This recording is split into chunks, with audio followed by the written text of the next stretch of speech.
Good evening, ladies and gentlemen, and welcome to MNW Firing Line, your guide to Multiverse Nexus Wrestling. I'm your host, Jerry Aldini, and stepping in on behalf of the vacationing Pete McPherson, we have the gentleman of MNW, Scott E. Stevens. Good evening, Firing Line audience. How's everybody doing tonight? Yeah. And how are you doing tonight, Scott? I'm doing pretty darn great. How about yourself? I'm doing good.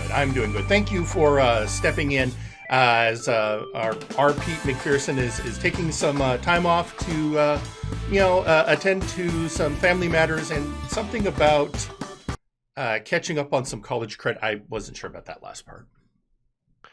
Well, Pete contacted Mr. Lawson, and Mr. Lawson contacted me, so here I am. And thus, here we are.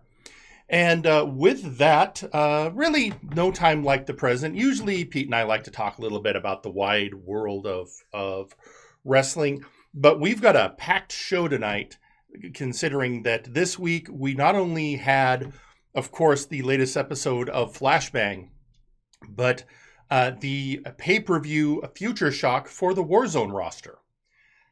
So, with no further ado, let's go ahead and get the show going, starting with, of course, Flashbang.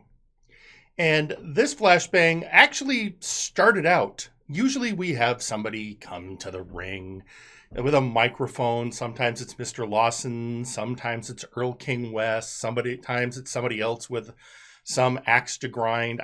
I don't think you've ever actually come out at the very top of the show, but a lot of people for some reason like to do that. I think I have maybe once to my recollection, but I'm not positive. Yeah.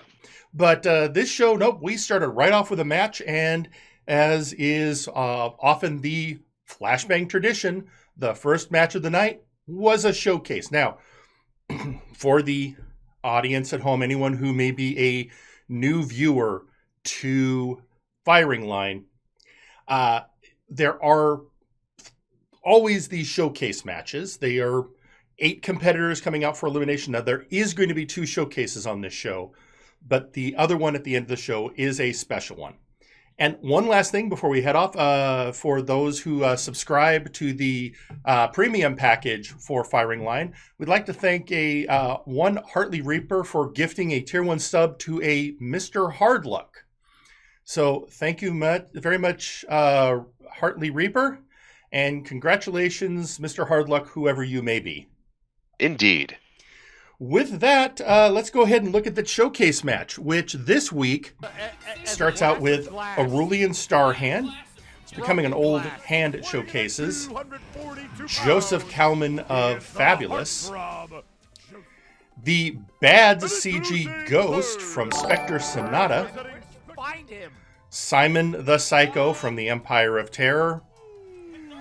Otoro Azul from AAA. Brandon Boss he doesn't actually have a team, just representing himself. Victor Vicious, the leader of the cartel. And Apex's Crimson Phoenix. So an interesting matchup. Also, thank you to Hartley Reaper for gifting a Tier 1 sub to the Page Mistress. Interesting that you have the cartel and Apex going after each other right off the bat. And I know that, of course, you have no love lost for Apex yourself, but it seems like Victor Vicious is having some issues with them of late. And look at that, Vicious going right after Simon the Psycho. I don't think it's so much a matter of the factions that they're part of. I think they just both want to prove their mettle in these showcase matches. In the context of the showcase match, they're maybe representing their faction, but they're just them. So I think it's just a matter of Victor Vicious seeing one of 7 other people in his way to victory. Sure. And to that point, you have the Phoenix eliminating Simon the Psycho right off the bat. So, like you said, no love lost between factions when you're in a match. And thus, there goes the Psycho. And a kick out by Ghost as Bosco. In the meantime, you have after that, Brandon Boss taking on Aurelian Starhand, while Otoro Azul and Bad CG Ghost go at it. And once again, Phoenix going after Vicious.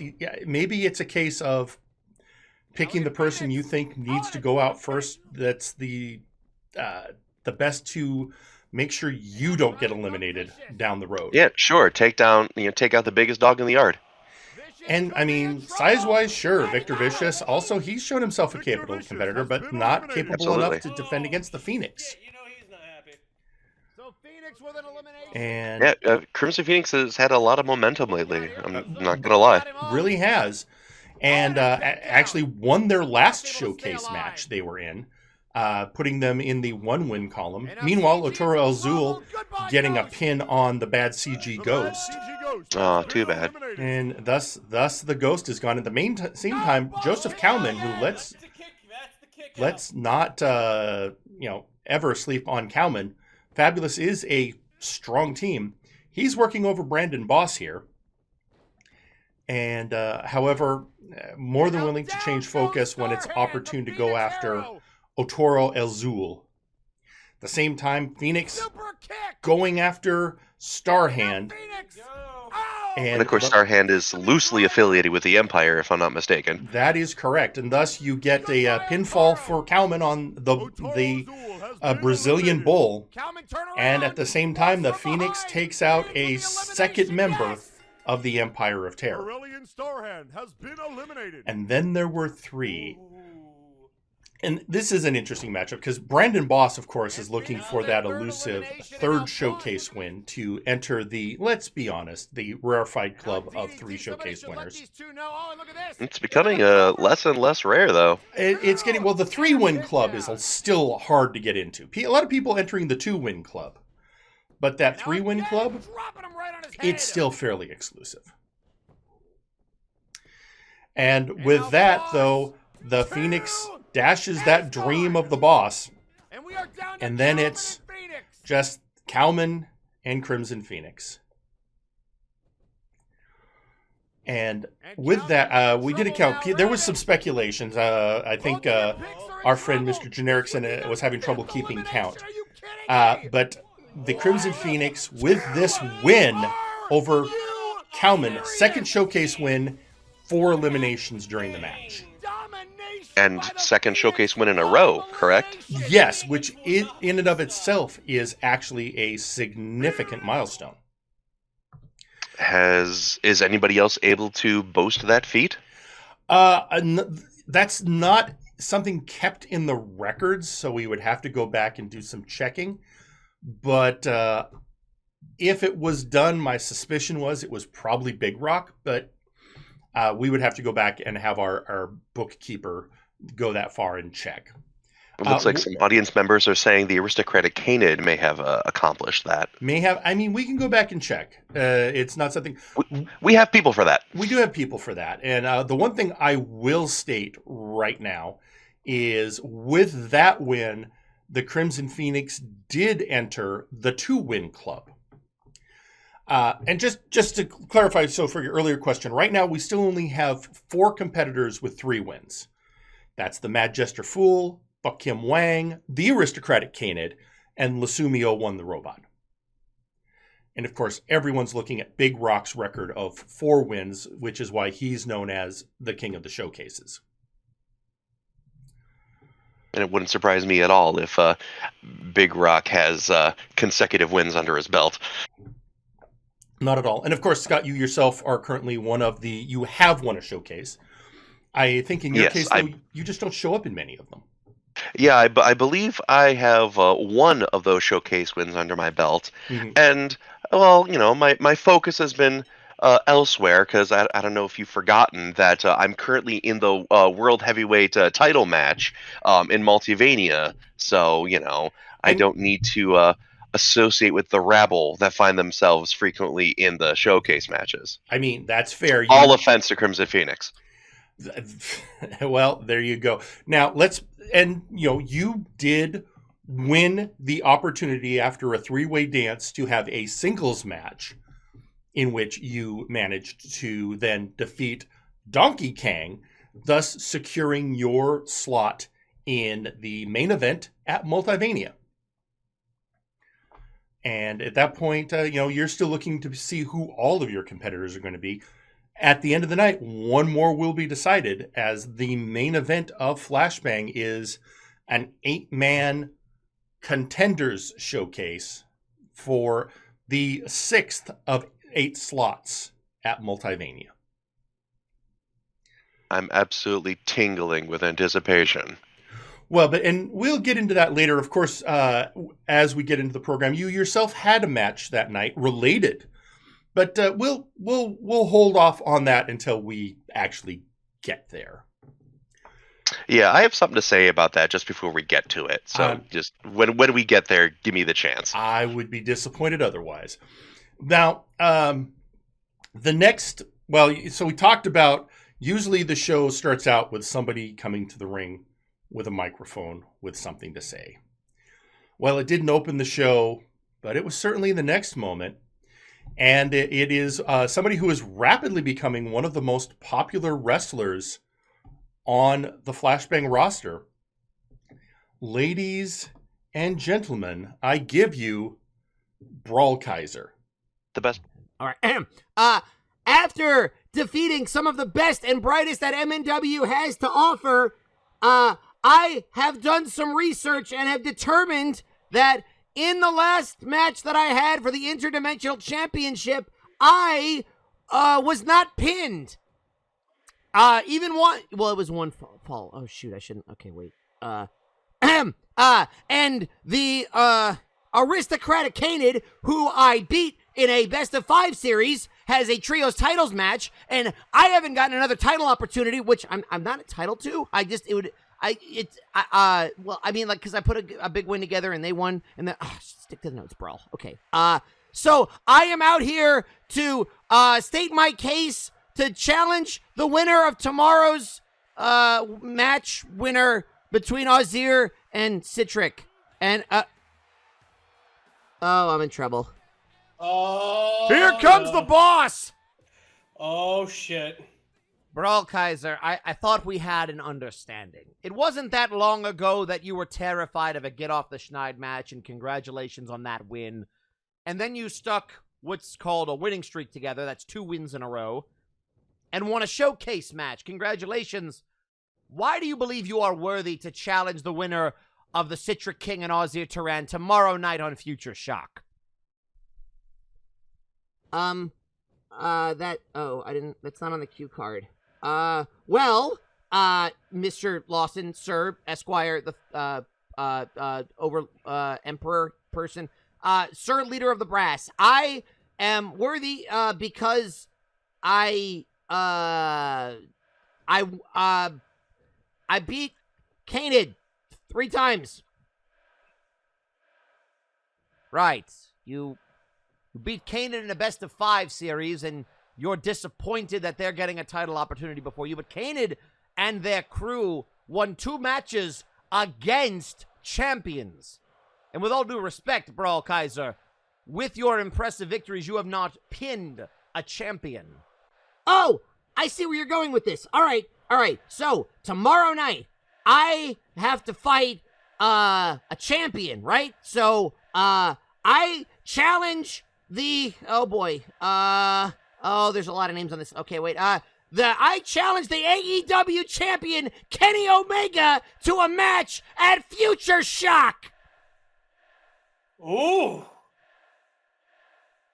Brawl, we don't, that's not, all right, listen, that's not what I was going to say. What I was going to say is, Canid earned their title opportunity, and you need to earn your title opportunity.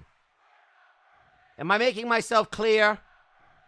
Oh, right. But yeah, sorry. No, I probably shouldn't have challenged a world champion. All right. I challenge the TNT champion, that was almost bad, Miro, to a match at Future Shock. Your facial expression tells me that's wrong too. Listen, I want to fight Ozir or Citric. What do I have to do? I'll tell you what, Brawl Kaiser. Next week, you're going to have a match. And if you win that match, we will consider you the #1 contender to the Nexus Titan Championship, because at Multivania, Flashbang will have an opportunity to win that belt back. And I'm willing to put you in the match if you prove that you deserve it. You know, no, I can, listen, I know I can beat Citric. I was a big fan, like, remember when he was in Deus Pulp? Like, I was a big fan of him and Malarvik, like, they were really, really good. And then when I signed with the company, I'm like, oh, I can fight. You're not amused. Okay. And I can also beat Ozzy or Tehran, because they submit people, and I never give up. Ever. All right, I can feel the brain cells leaving my eardrums.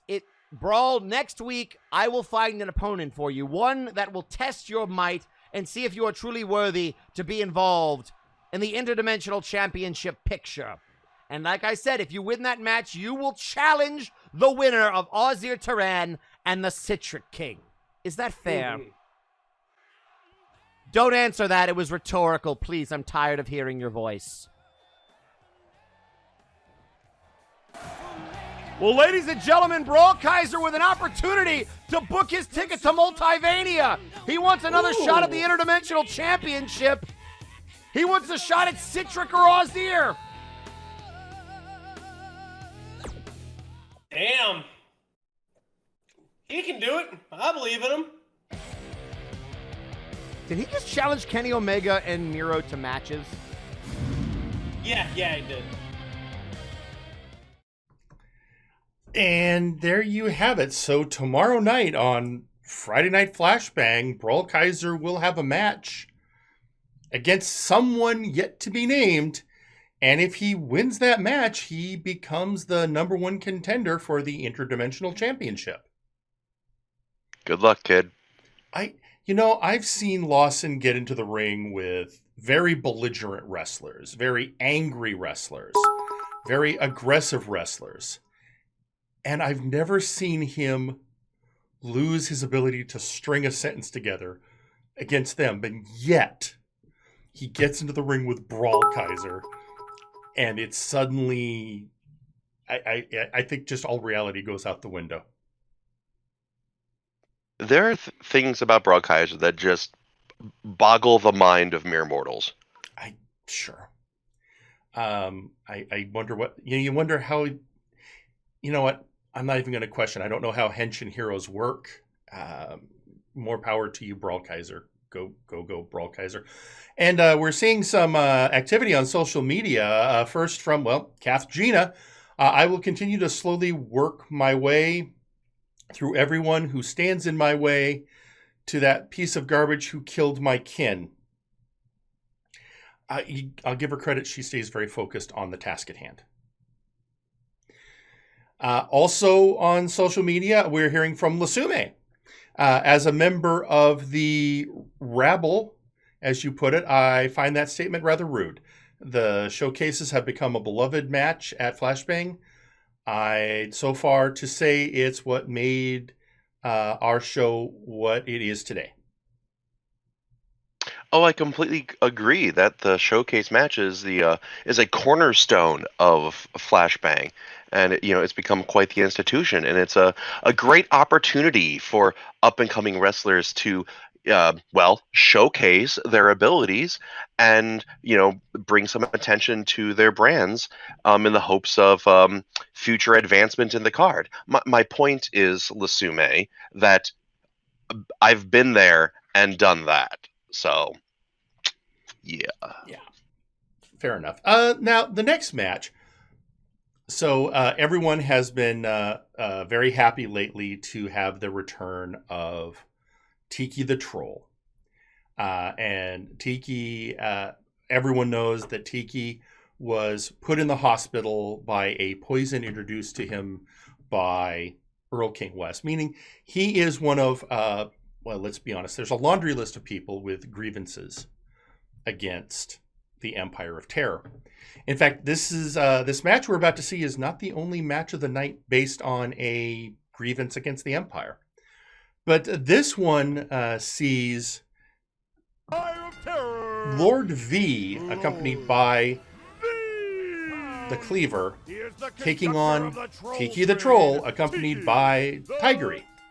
And here we go, folks. And right after now, the knee. Scott, Tiki, you've been here from the beginning. Yeah, So you saw Tiki in his early run on the roster. I will say, I haven't. And of course, he had a year off. But overall, you've always been pretty even-handed. Please, if people are good wrestlers on addressing their skills. How do you rate Tiki the Troll? And now right hands to Tiki the Troll. Well, when I joined the Flashbang roster, Tiki the Troll was kind of indisposed, as everyone is aware of that situation. So my only exposure to him has been in the very recent past. He seems like a fun guy.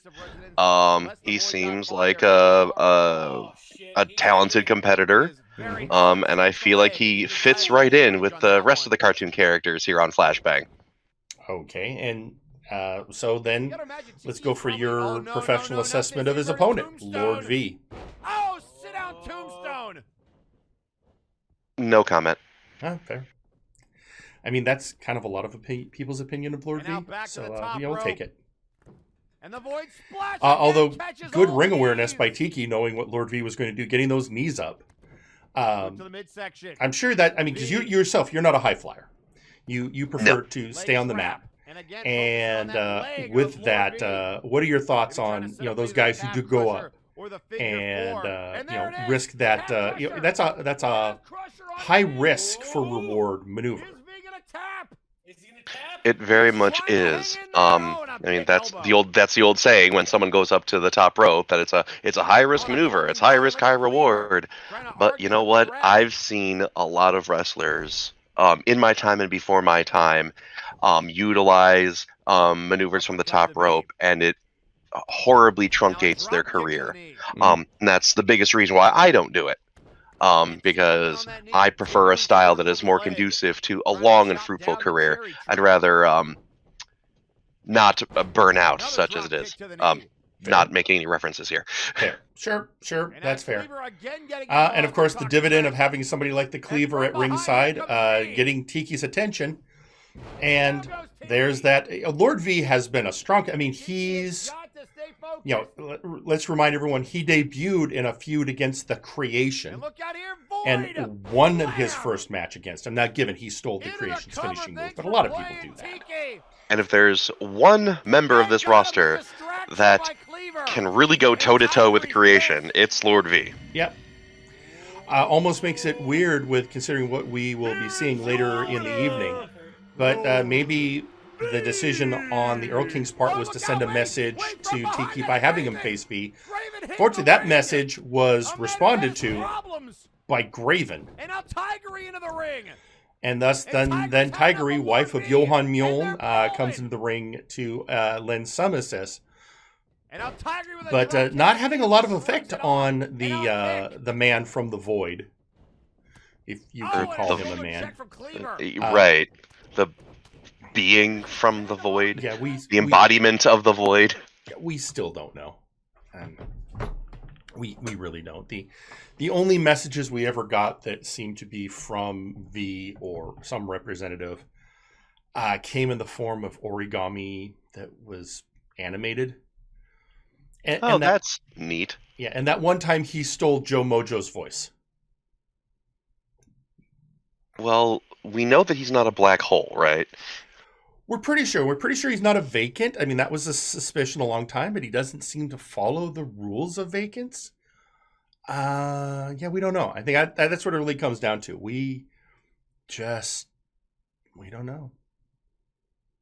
Anyway. And most people are afraid to do any research on that. No, I remember there was something from Dr. Caliban early day. He tried to get some readings with that quantum analyzer he would bring to the ring sometime. And his response was results were inconclusive. Hey, Omni Geek, if you're listening, I've got an idea for you. Hey. Oh, now this next. Okay. So what we're going to look at next, there was a match scheduled. It was to be Hutch Kale against your old sparring partner, Zephyr Tail. And then things didn't quite go as planned. They sure didn't. And I'm sure you've got a lot of opinion here.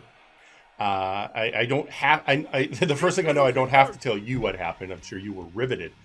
But the cartel's Mandalorian comes out expecting to face the Sunken Sea Captain, and instead Jack Andrews out of nowhere with a baseball bat. Now, Scott, we know Jack has issue with Zephyr Tail since Zephyr is the man who put Jack in the hospital. Indeed. And this, can you provide some more insight? This does seem to be very much him saying, I will mess with your life, Zephyr, in every way possible. Would you concur, or is there something else going on that we're not seeing? Honestly, I don't know why everyone thinks that I have some unique insight into what's going on in Jack's mind. Like I said, I haven't said a single word. I haven't been able to say a single word to Jack since before he disappeared from the hospital. All right? He still hasn't responded to text messages. He still won't answer his phone when I call. And so I have to agree with your assessment that he is just trying to interfere in Zephyr Tail's life in every conceivable capacity, even going so far as to attacking his opponents. I don't necessarily follow the logic, and I don't necessarily agree with the logic. I mean, I'm indifferent about Hutch Cale. I respect him to an extent, so I don't think he deserved to get the beatdown he just got from Jack Andrews. But I don't get it. I'm just as lost as you are. All right. I mean, fair. Let's face it. Everyone asks because honestly, as far as we know, you're his only friend. Yeah, and I know. And look, let me just say this once and for all, so people stop bugging me. As soon as I learn something about what the hell is going on with Jack Andrews, I'll come on Firing Line and I will let everybody know. Until then, quit flipping bugging me about it. All right. Well, you heard it here first, folks. Scotty Stevens is in the dark as the rest of us as to the motivations of his friend, Jack Andrews, who he has not spoken to since really his hospitalization. Now, this next, after that, and while things were being figured out what to do with that situation, there was somebody else came to the ring with a microphone. Again, it's wrestling. This is what happens. But it's somebody that you have a lot of experience with, Scott. And so let's go to the ring and hear from the Queen of Apex, Mizuki Napier. Oh, goody. You know, I didn't want to have to come out here and do this, but I guess Naja just doesn't know how to leave well enough alone. You see, Naja, I've never liked you since you came in to MNW. And it's not because you didn't accept my offer. I get it. You want to do things on your own. I can respect that. My problem is sticking your nose where it don't belong. See, that's the problem with you, Naja. People have problems, and you decide you're going to white knight everything. TK's got a problem, you're going to solve it. You're speciest against lizards, you got a problem, you're going to solve it. Well, I'll tell you what, you want to talk so much about my family. Hey, Naja, let's talk about your family. Let's talk about your daughter.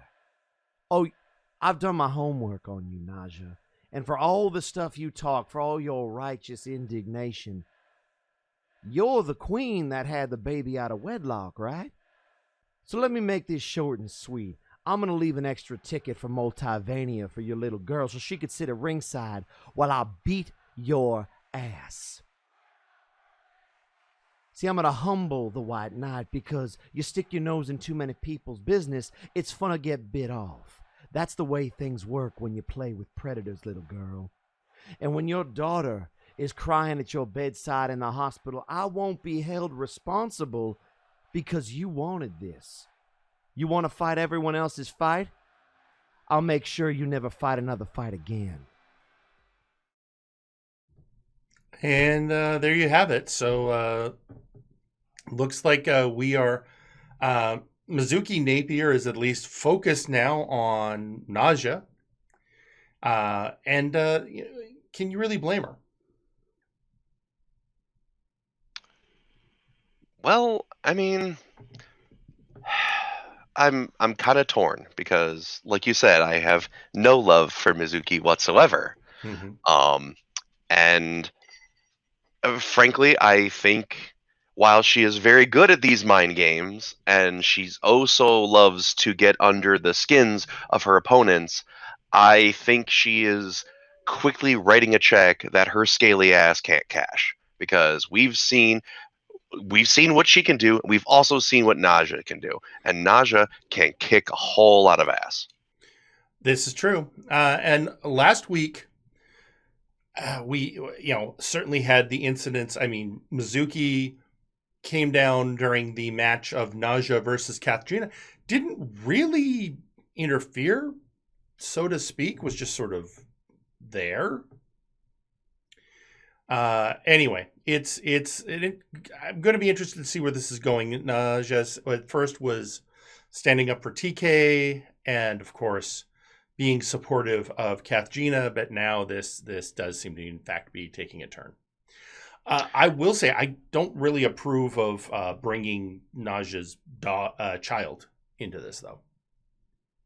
Yeah, I think that was a bit of a low blow, but as we've learned throughout the history of Flashbang that there are no depths to which Apex won't stoop to get the upper hand. Yeah. Well, speaking of Apex, the situation with Hutch Cale and the attack on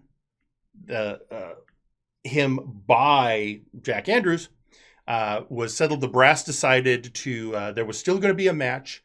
It was still going to involve Hutch and Zephyr, but that they would have teammates, which is very interesting because of a specific promo we received that was played on the show and that we chose as this week's Flashbang audio promo of the week.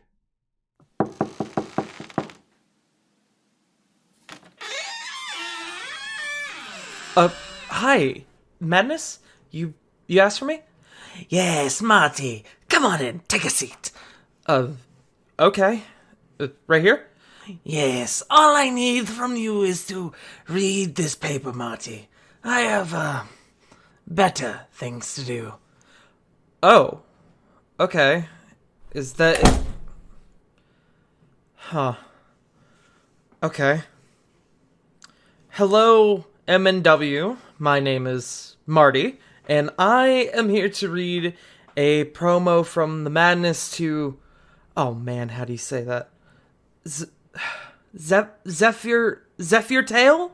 Zephyr Tail? There's a Y in there. I hope I'm saying that right. He states that he couldn't be bothered to do so, and also noted to read this in a, quote, funny pirate voice. So, greetings, ye scurvy dog, or what have ye. The Madness wants to thank ye for being a most uninteresting opponent. Oh, ouch. He also notes how many of your best moves it took to bring him down. He asks that you keep at your training, and maybe he will take you seriously next time. That he'll actually have fun next time. Huh. Okay. Is that it? Guys? Am I done? There's not actually anyone in here. I think I'm just gonna go. Enjoy the show, MNW. Marty, bye.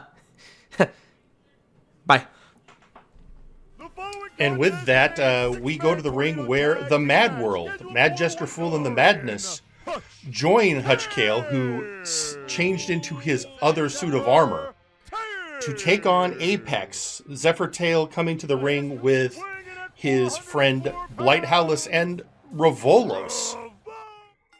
So this is an interesting matchup. Yes, B-Pex in full force again.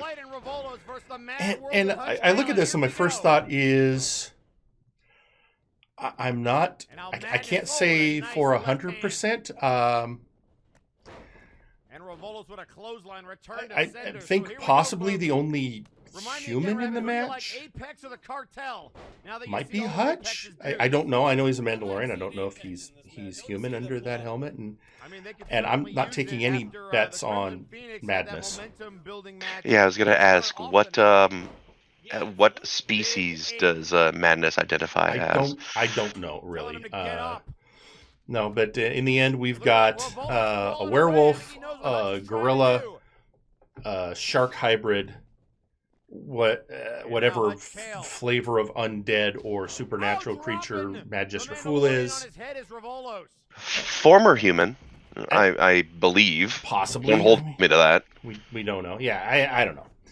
Anyway, yeah, it's simply a. And I know you've also stated many times you have a solid objection about people coming to ring in armor.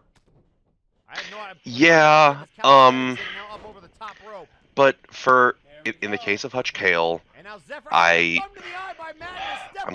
kind of torn because I'm not gonna say that he shouldn't wrestle because of his religious beliefs, because that seems intolerant. And I know that his obligation to, always cover his face and wear his armor and that stuff is kind of basically part of his religion. Mm-hmm. But like you said, I have an inherent issue with anybody who wears armor, like that monkey is. I was going to say, and then we've got a gorilla in armor, which just seems yeah, and it's also an eyesore. Like it's catching all the light, and it's like who's his designer? J.J. Abrams. Hey, last time he won a match, we got to see him bust a move in that armor, though. So yeah, that was weird. It was, but it was also our moment of the week that week. Yeah, I agree with you. You've got to be culturally sensitive, and for that.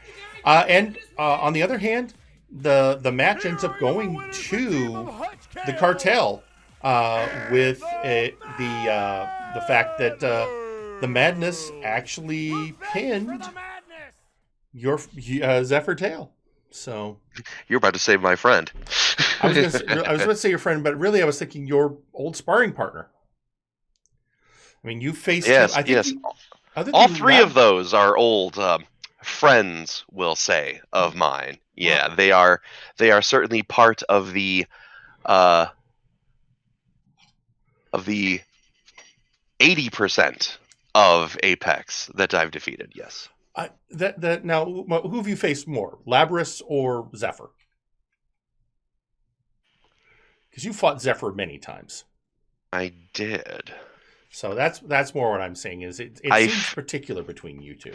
I want to say that including tag team matches, I want to say that I've faced Zephyr 3 times, but I'm pretty sure I've faced Labris like 4 because I've had 3 singles matches and a tag match. I'm pretty sure. All right, fair enough. So there you go. So the next, I could be wrong. We have people for that. Yeah, we can look in the books later. Labris, yeah, you faced him enough times. We think, yeah, and you've won. Like you said, you've beat 80% of Apex. We can move on now. One of the other issues that's going on, you mentioned the Omni Geek earlier, and perhaps a new investigation for him.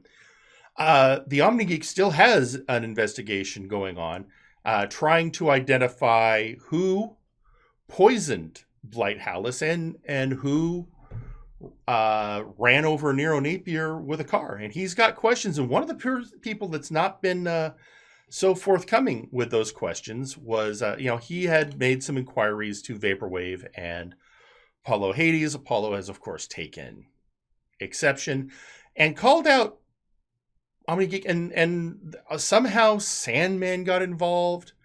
Anyway, we're going to get a match now of 2 of the, I think at this point, 4 people involved in that disagreement, with the Omni Geek coming to the ring to face the man that will let you know he's hotter than you, Apollo Hades, accompanied by Vaporwave.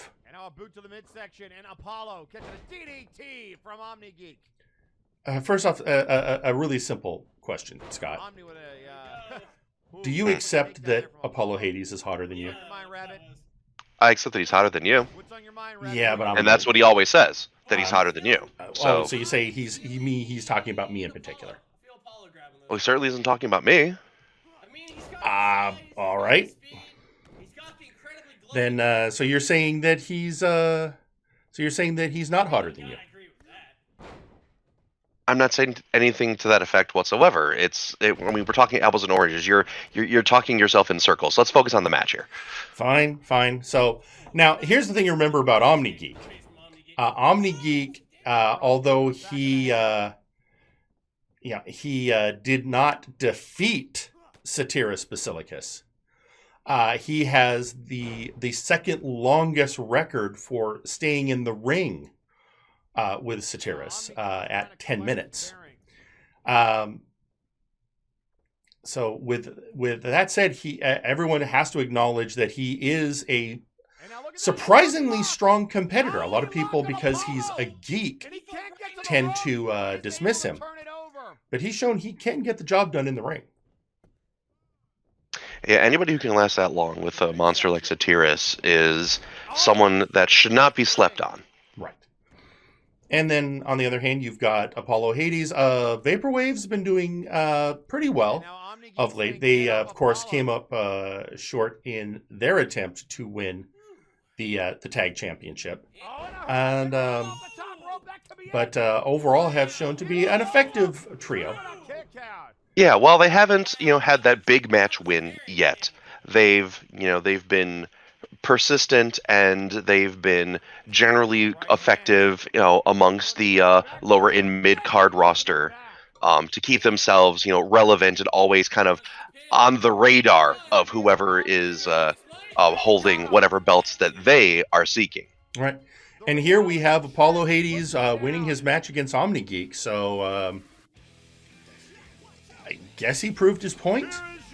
I guess he is hotter than Omni Geek. Yeah, and or something. And I think that means he's still not going to give Omni Geek any answers to any questions he might have. And before anybody asks, yeah, I'm kind of buddies with Vaporwave, and no, I don't know anything. At this point, you kind of have to. It almost seems like you should have that as a standard clause now. Right? So, all right. Well, I'm sorry that the people I associate with tend to be aloof or not worth taking the time to bother talking to any of you. So, I mean, fair enough. Well, speaking of people who, well, he's not aloof and he'll talk to anyone. Well, he'll yell at anyone. Earlier in the evening, we saw Graven come out and attack Lord V after his victory over Tiki the Troll. And so Graven comes out to explain exactly what's going on with him right now. I don't want to hear it. I don't want to hear it on Firing Line, on the message boards. I get it. I'm a loose cannon. I'm a little crazy, but I'm also a little sick of still not being cleared to wrestle, because this is all I've got. After tonight, which showcase match that I'm not in, by the way, after tonight, there are 2 spots left. So let me let you in on a little secret, brass. One of those opportunities is mine. Maybe I win, maybe I lose, but I'm gonna be in one of those damn showcase matches, or whatever else the fuck you have up your sleeve, because I deserve it. So you can either give me what I want, or I will walk down here and I will ruin every single one of the matches you book. You don't want to put me in that showcase? I'll kick the crap out of 7 other people until you say I'm the 8th. Do you understand me? And don't think that I won't. You can suspend me. You can banish me to another dimension. I will find you and I will hurt you. So Lawyerson, Mr. Lawson, whatever you want to be called, make the right decision. Make the smart decision. Because you've seen me make my friends' lives a living hell, my enemies' lives a living hell. Believe me, I'd love to make your life a living hell, but it does not have to be that way. So Graven wanting to have a shot to qualify for the 8-man title showcase match at Multivania, the very same match you are already qualified for, even though he has not at this time been medically cleared to compete. So, help me, because I still haven't gotten a clear answer. Is Graven actually a zombie?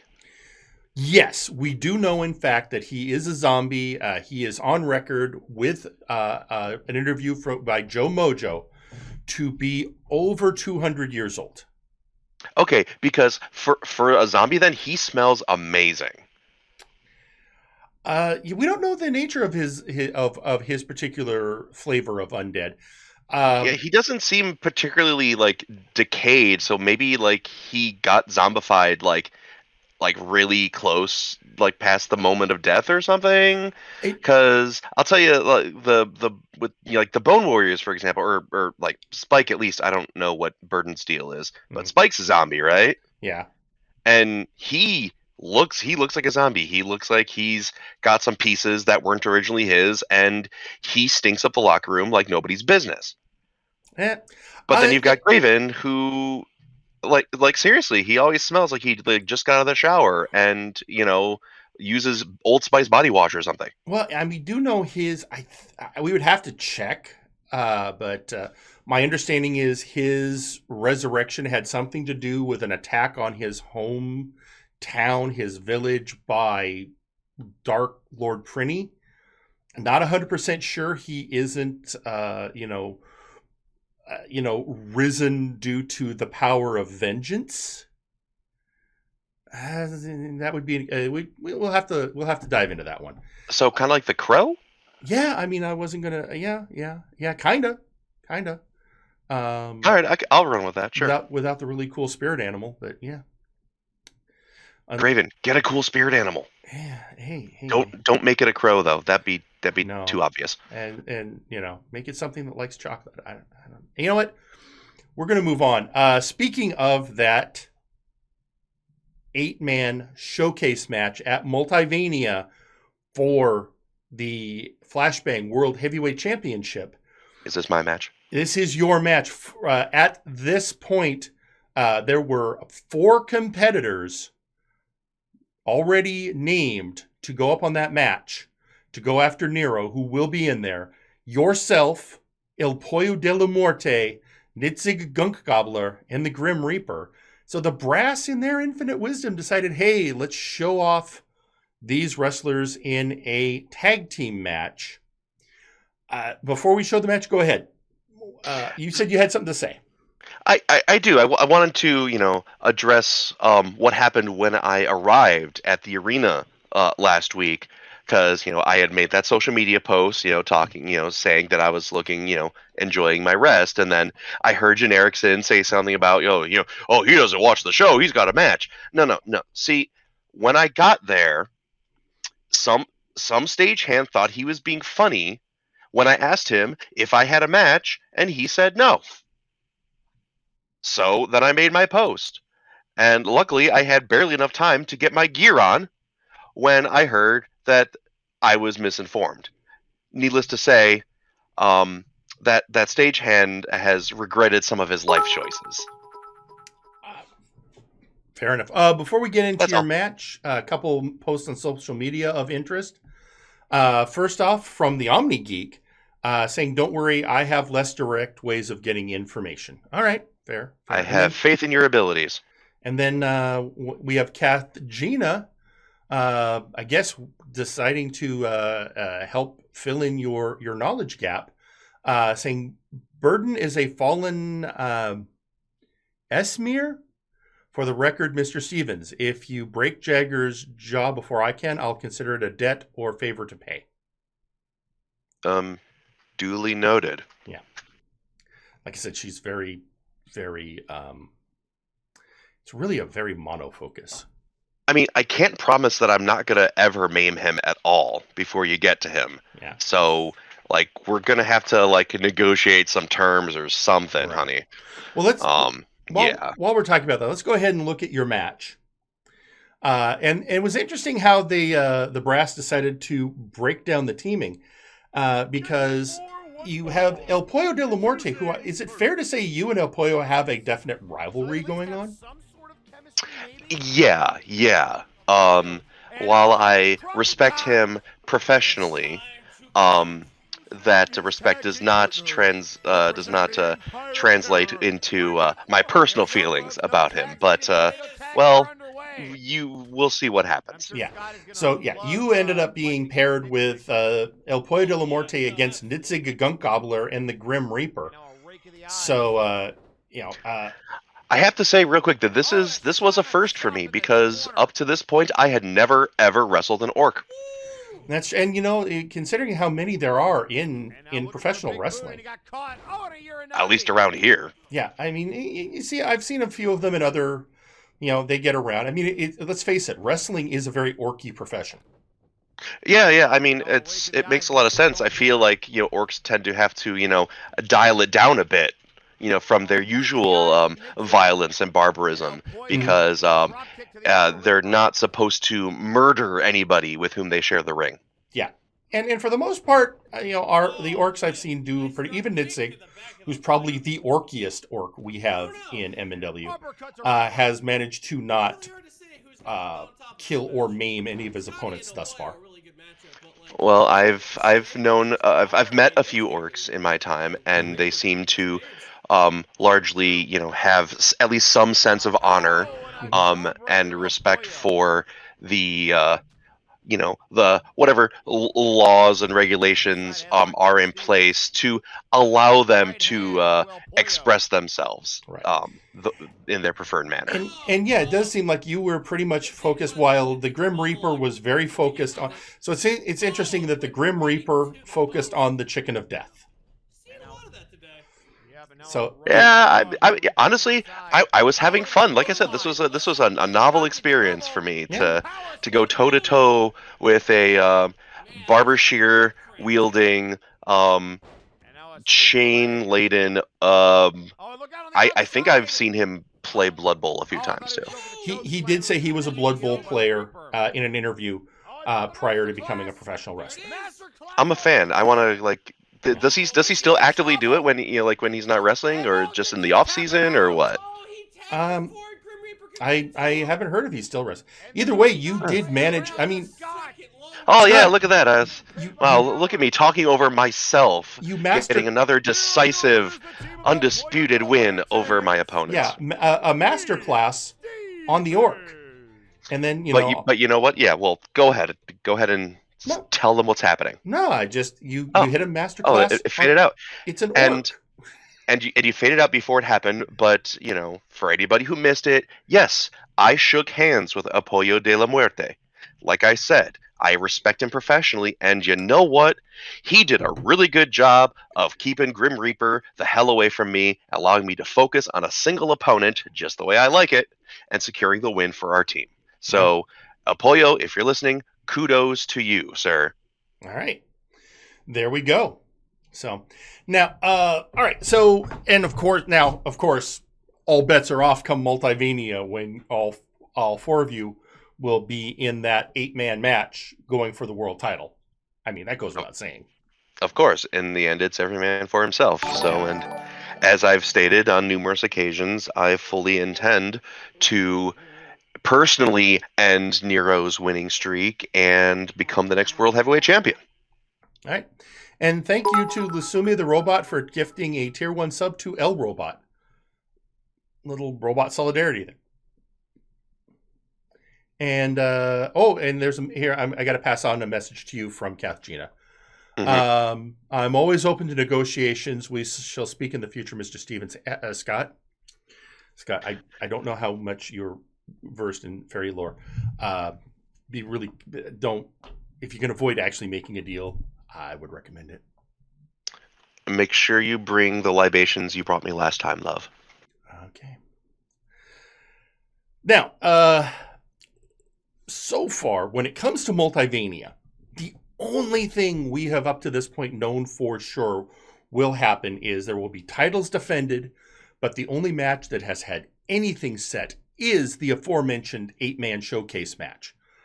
However, last week, after an in-ring confrontation between Dr. Caliban and Earl King Wes, a stipulation was made that the Creation will face Dark Lord Popo, and if the Creation wins, he will have a match at Multivania against the Beast High Rolled. This is part of the Creation has been very vocal that after everything he went through last year, now that he is fully recovered, he basically has a bone to pick with the Empire of Terror. Who doesn't, though?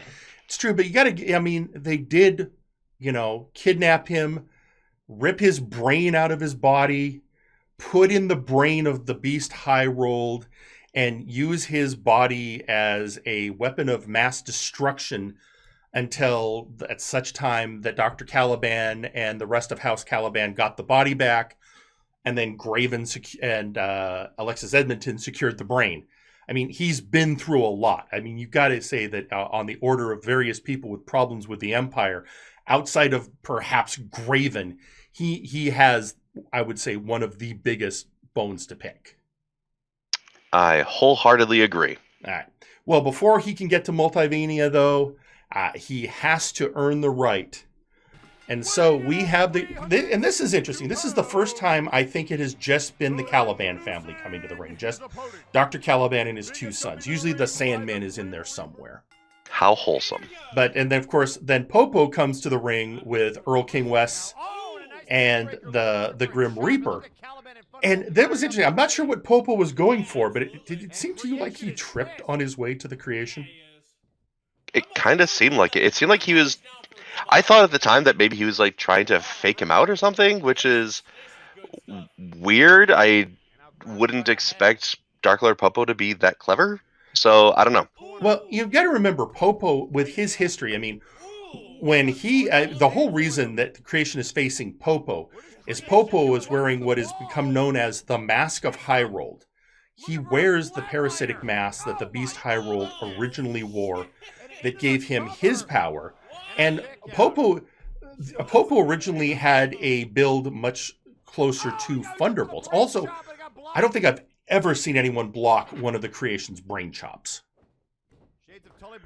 But yeah, Popo used to look a lot different until he put on that mask. But the Creation, he's always been a fairly aggressive wrestler. But in this match, he seemed particularly so, even though, I mean, it's Dark Lord Popo, and Popo got some good licks in. But you look at this match, and it is a 100% the Creation just kicking it up into a whole new gear. Now, sure. I mean, his opponent is wearing the Mask of High Roll, and I'm sure that brings back all kinds of awful... I don't know. Would he retain memories of what happened? He described it as being in a void. So he. But I'm okay. Well, then pardon me. Mm-hmm. I imagine that he has been very thoroughly informed of what was done while his body was occupied by outside forces. He has reviewed all the tapes. And I'm sure that is haunting. And knowing that, the former wearer of that mask is behind it and just kind of brings all that emotion back. And well, certainly part of it. But here, even Dark Lord Popo, once in the Wheel of Pain, it's over. And so now we know the second match we know for sure for Multivania. Christopher Caliban, the Creation, will face the Beast High Rolled, or at least he'll face the body of the Beast High Rolled. We don't know whose brain is in that body. As of yet, we know that the Beast High Rolled's original brain is currently sitting in several different jars in Dr. Caliban's laboratory. Oh, that's Great. So yeah, whoever's driving the car, that's the question. We have theories. Apparently, the creation has some theories of his own as to whose brain it is, and all he said is, if he's right, he is perfectly happy to face that person. Oh, All we I know. think I might know who he's talking about. I'm not going to say anything though. He's been very closed mouth about it otherwise. And with that, now we come to, this is interesting because usually it's a toss up. You know, what do you have as your main event? Do you have a contender match or do you have a title match? Because the last 2 matches on the card are one of each, and the decision was made that the contender match would be the main event, but the penultimate match would be Doom's first defense of the Trios title against the Princedom. And this match, well, let's just say this match came interesting as the Princedom, now with the aristocratic Canid as part of the group, facing Doom. And Doom kicked it up a notch by coming out in their true forms, including the first time we ever saw Michael Macabre in his... Yeah. Is he naked? No, there's a loincloth on. Oh, And that's I think he's wearing that's okay then. Yeah, and he's wearing briefs under the loincloth. So he is suitably attired for a wrestler. I mean, Fair enough. He's wearing as much as, say, Jungle Boy wears. Yeah, you know, I remember watching this match and thinking, wow, it's a weird day when Mad Jack is the least eye-catching character of his team. Yeah, again, the first Not time... to take anything away from what he's wearing, but I'm sorry, his partners are blowing him out of the friggin' water. Well, I think part of it is the shock of actually seeing what Michael Macabre's ultimate form looks like. Yeah, I remember when he debuted, he seemed relatively chill, and honestly, since teaming up with Doom and, you know, getting a bit more of a, I'm sorry to say this, backbone, and well, now we're here. We're here. I mean, we of course have seen the Reaper form of Xericus before, when we learned a very important lesson: never attack him from behind. Okay, this is the result. Of course, back at a breakdown, we saw Mad Jack assume this form, which apparently he said something about he's had a lot of fun with this form in other places. There was some comment about Misty Moors. I decided I didn't want to pursue that conversation any longer. But then you have now Michael Macabre, the bringer of the apocalypse, with a look that makes me go, sure, I completely buy that. That was nearly it. I could easily see the apocalypse. I actually think I heard some rumblings in the locker room amongst folks, and someone said that while Michael Macabre normally calls himself, you know, the bringer of the apocalypse, that this, what we're looking at, is in fact said apocalypse. Don't hold me to that. I might be wrong. Yeah, that's what I heard people saying. That's so, just the scuttlebutt. Water cooler talk. Yeah. Here's something scary. Reginald chopped Reaper while he was on that turnbuckle, and Reaper just stared at him for a second before landing on his head. And the Reaper gets the pinfall on Sir Percival. Actually, I think I have that reversed. I think Percival's in the is the blonde one, and Reginald is. I'm back. I don't know. I think he pinned both of them at the same time. They were just right on top of each other. They were just he pinned the Sirs, and thus does Doom retain their trio champion. Oh, hang on, Scott. Hold a sec. I'm getting a code D. Oh no. That means, ladies and gentlemen, it appears we have one of the retaining trios champions on the line with us now. Ladies and gentlemen, the Night Reaper, Xericus. Greetings, Multiverse. How are you this evening? We're doing well. I guess, first off, Xericus, congratulations on your title defense. Thank you. 2 weeks ago, Kanan spoke of dominance, and we were wondering, How can we show him true dominance? And well, let's just say the Reaper took a bit of an interest. And well, you saw the result. That being said, Canid, Percival, and Reginald are 3 very, very good fighters who maybe one day will meet in the ring again. I would look forward to if we do. Also, Scotty, because you asked, Michael is in fact not naked. Oh, okay. Yeah. Thanks for clarifying. Yeah. I don't want to know why you know that, but that's cool. Okay. So, Zericus, anything you want to say to the Firing Line audience while you're here?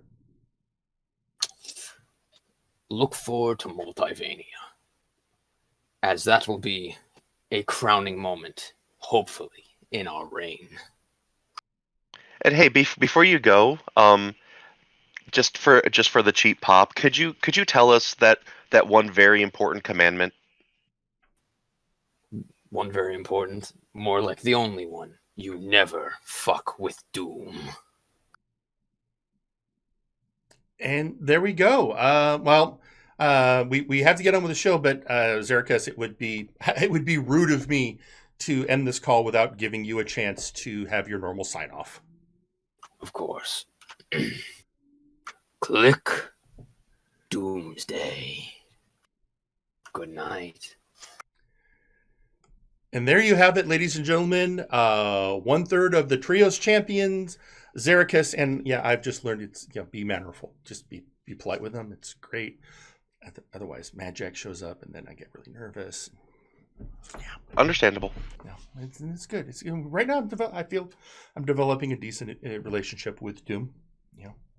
Yeah, great. But hey, guess what time it is? It is. It's time to see who you're going to face at Multivania. It's time for the 8-man contender showcase match for the 6th slot at the match at Multivania in the main event. And tweeting it on social media as someone who is a transforming being and who knows others from back home or the same, I can safely say I has seen anything that scary. I agree. All right, the match.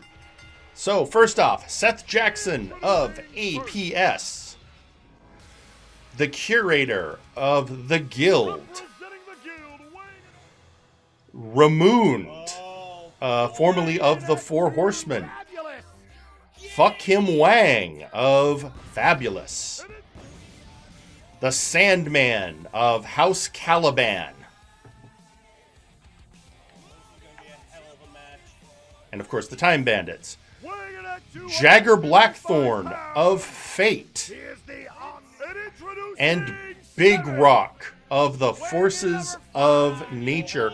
And then finally, the Son of Thunder, Johan Mjoln. And this is a star-studded match, ladies and gentlemen. It is. I mean, this is, 8 people who can make a good claim to deserving a shot at being at Multivania. And immediately Johan and Big Rock going at each other. That kind of makes sense. But then this brutal kick by Johan, kicking the curator's head into the ring post. Yeah, that rang my ear. Yeah, and thus securing the first elimination of the match. Johan absolutely was determined to go to Multivania and face the Apex Predator. And then going after, let's face it, the Sandman and the Fuck Him Wang. Once again, needing to remind people, Wang has shown themselves to be another one of those surprisingly strong performers. Definitely the anchor person of Fabulous, but nothing against the king of the showcase matches. In fact, that's generally you can't take Wang lightly, and Wang is a lot harder than people realize. But obviously, not hard as a rock. No. Well, and a lot of people when they saw Big Rock coming out were like, well, here's the king of the showcase matches. In this style of match, you can never just dismiss Big Rock. He's won more of them than anyone else. But if you are going to see him, Johan, Jagger, Ramoond, Sandman, and Seth, if somebody's going to give him bad time, it's those guys. And I in most cases, I would say what just happened in the ring would be an upset. But Johan Mjoln is definitely a guy that can go toe-to-toe with anybody on the roster, including Big Rock. And that's a singles match I want to see sometime down the road. And then at the same time, Sandman eliminating Seth Jackson of APS. And then there were 4. And I mean, we are talking 4 top card performers for solid wrestlers. And all honestly, at this point, you often complain about the cartoon characters you have to face. These 4 men, you really can't make that claim on any of them.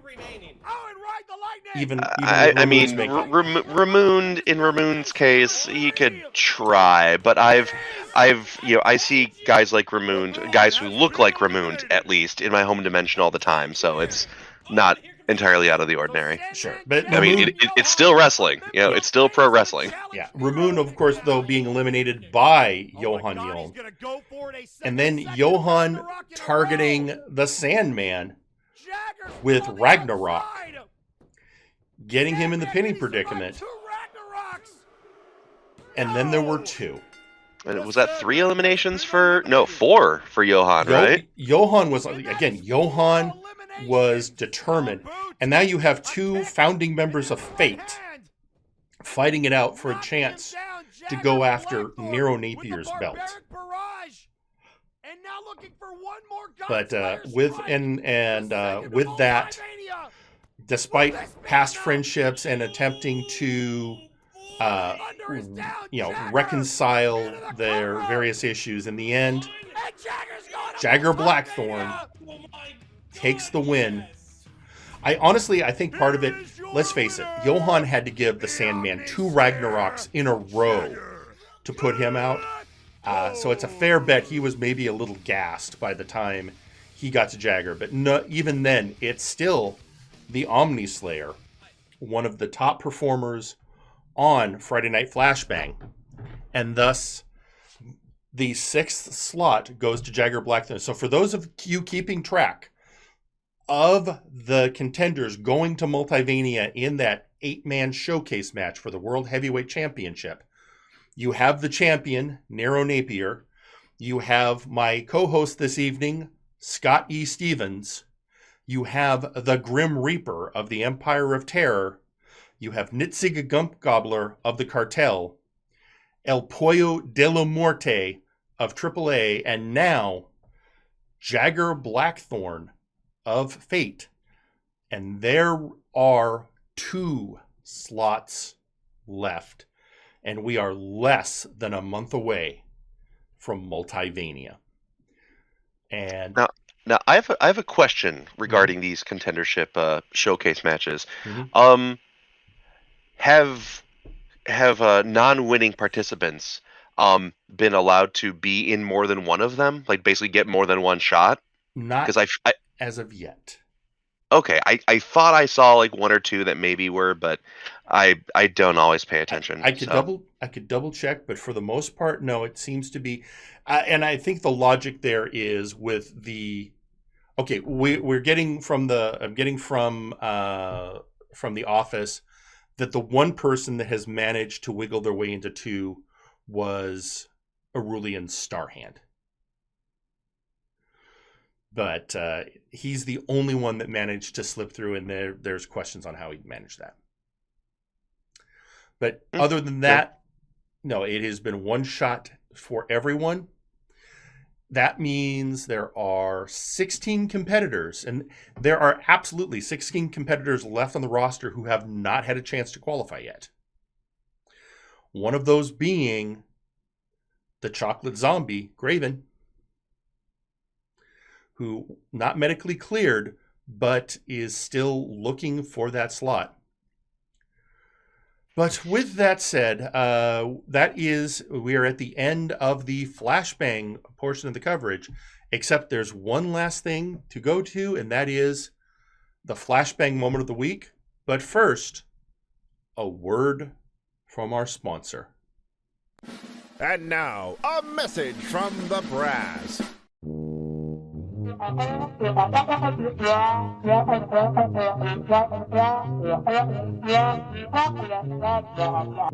This has been a message from the brass.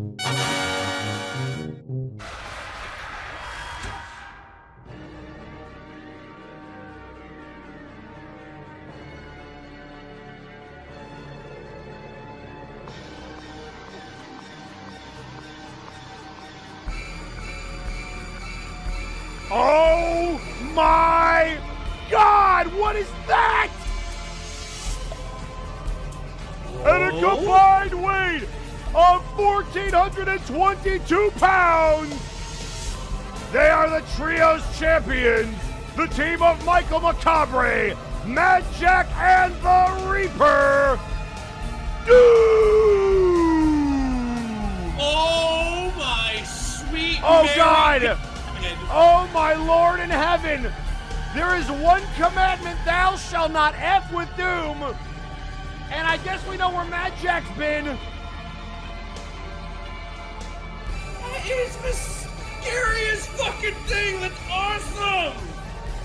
Doom has kicked it into another gear.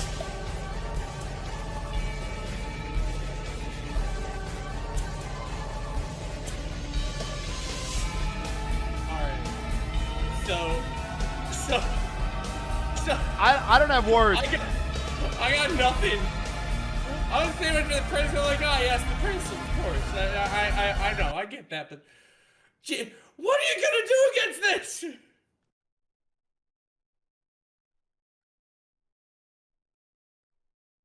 And there you see, what is Michael Macabre? What even is he? Oh, I remember this. He was the warden of some kind of prison. Sure, I guess. Yes, I remember that bit of trivia. And there you have it, ladies and gentlemen, your Flashbang moment of the week. Much to nobody's surprise, I'm sure. I mean, there's a simple rule in the production truck that we hear when trying to decide what will be the moment of the week. When in doubt, go with whatever got the biggest pop. So yeah, hang on. And I'm pretty sure the entire multiverse was losing their mind when those three came to the ring. Pretty much, yeah. Yeah, I was paying attention to social media. I was listening to sampling some of the watch parties that go around, and yeah, and it was like a collective, oh shit, happened as soon as the camera panned and you saw all three of them like that. All right, hang on. It's now that we're there. Let's hang on. Joe. Stop. Wake up. Fucking. All right. Here's Ladies and gentlemen, it's our intrepid man in the field, Joe Mojo, who's worked hard to bring us the weekly interviews of the Callout. Joe, everything's ready for today?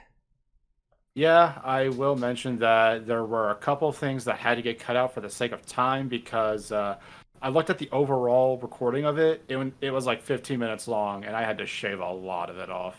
I mean, fair enough.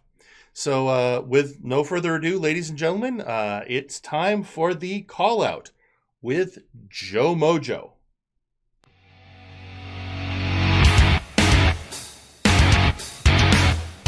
Thank you, Firing Line, and welcome back to the Callout. My name is Joe. My next guest, you guys, we got another Flashbang original, as well as another qualifier for the Multivania World Heavyweight Championship Showcase match.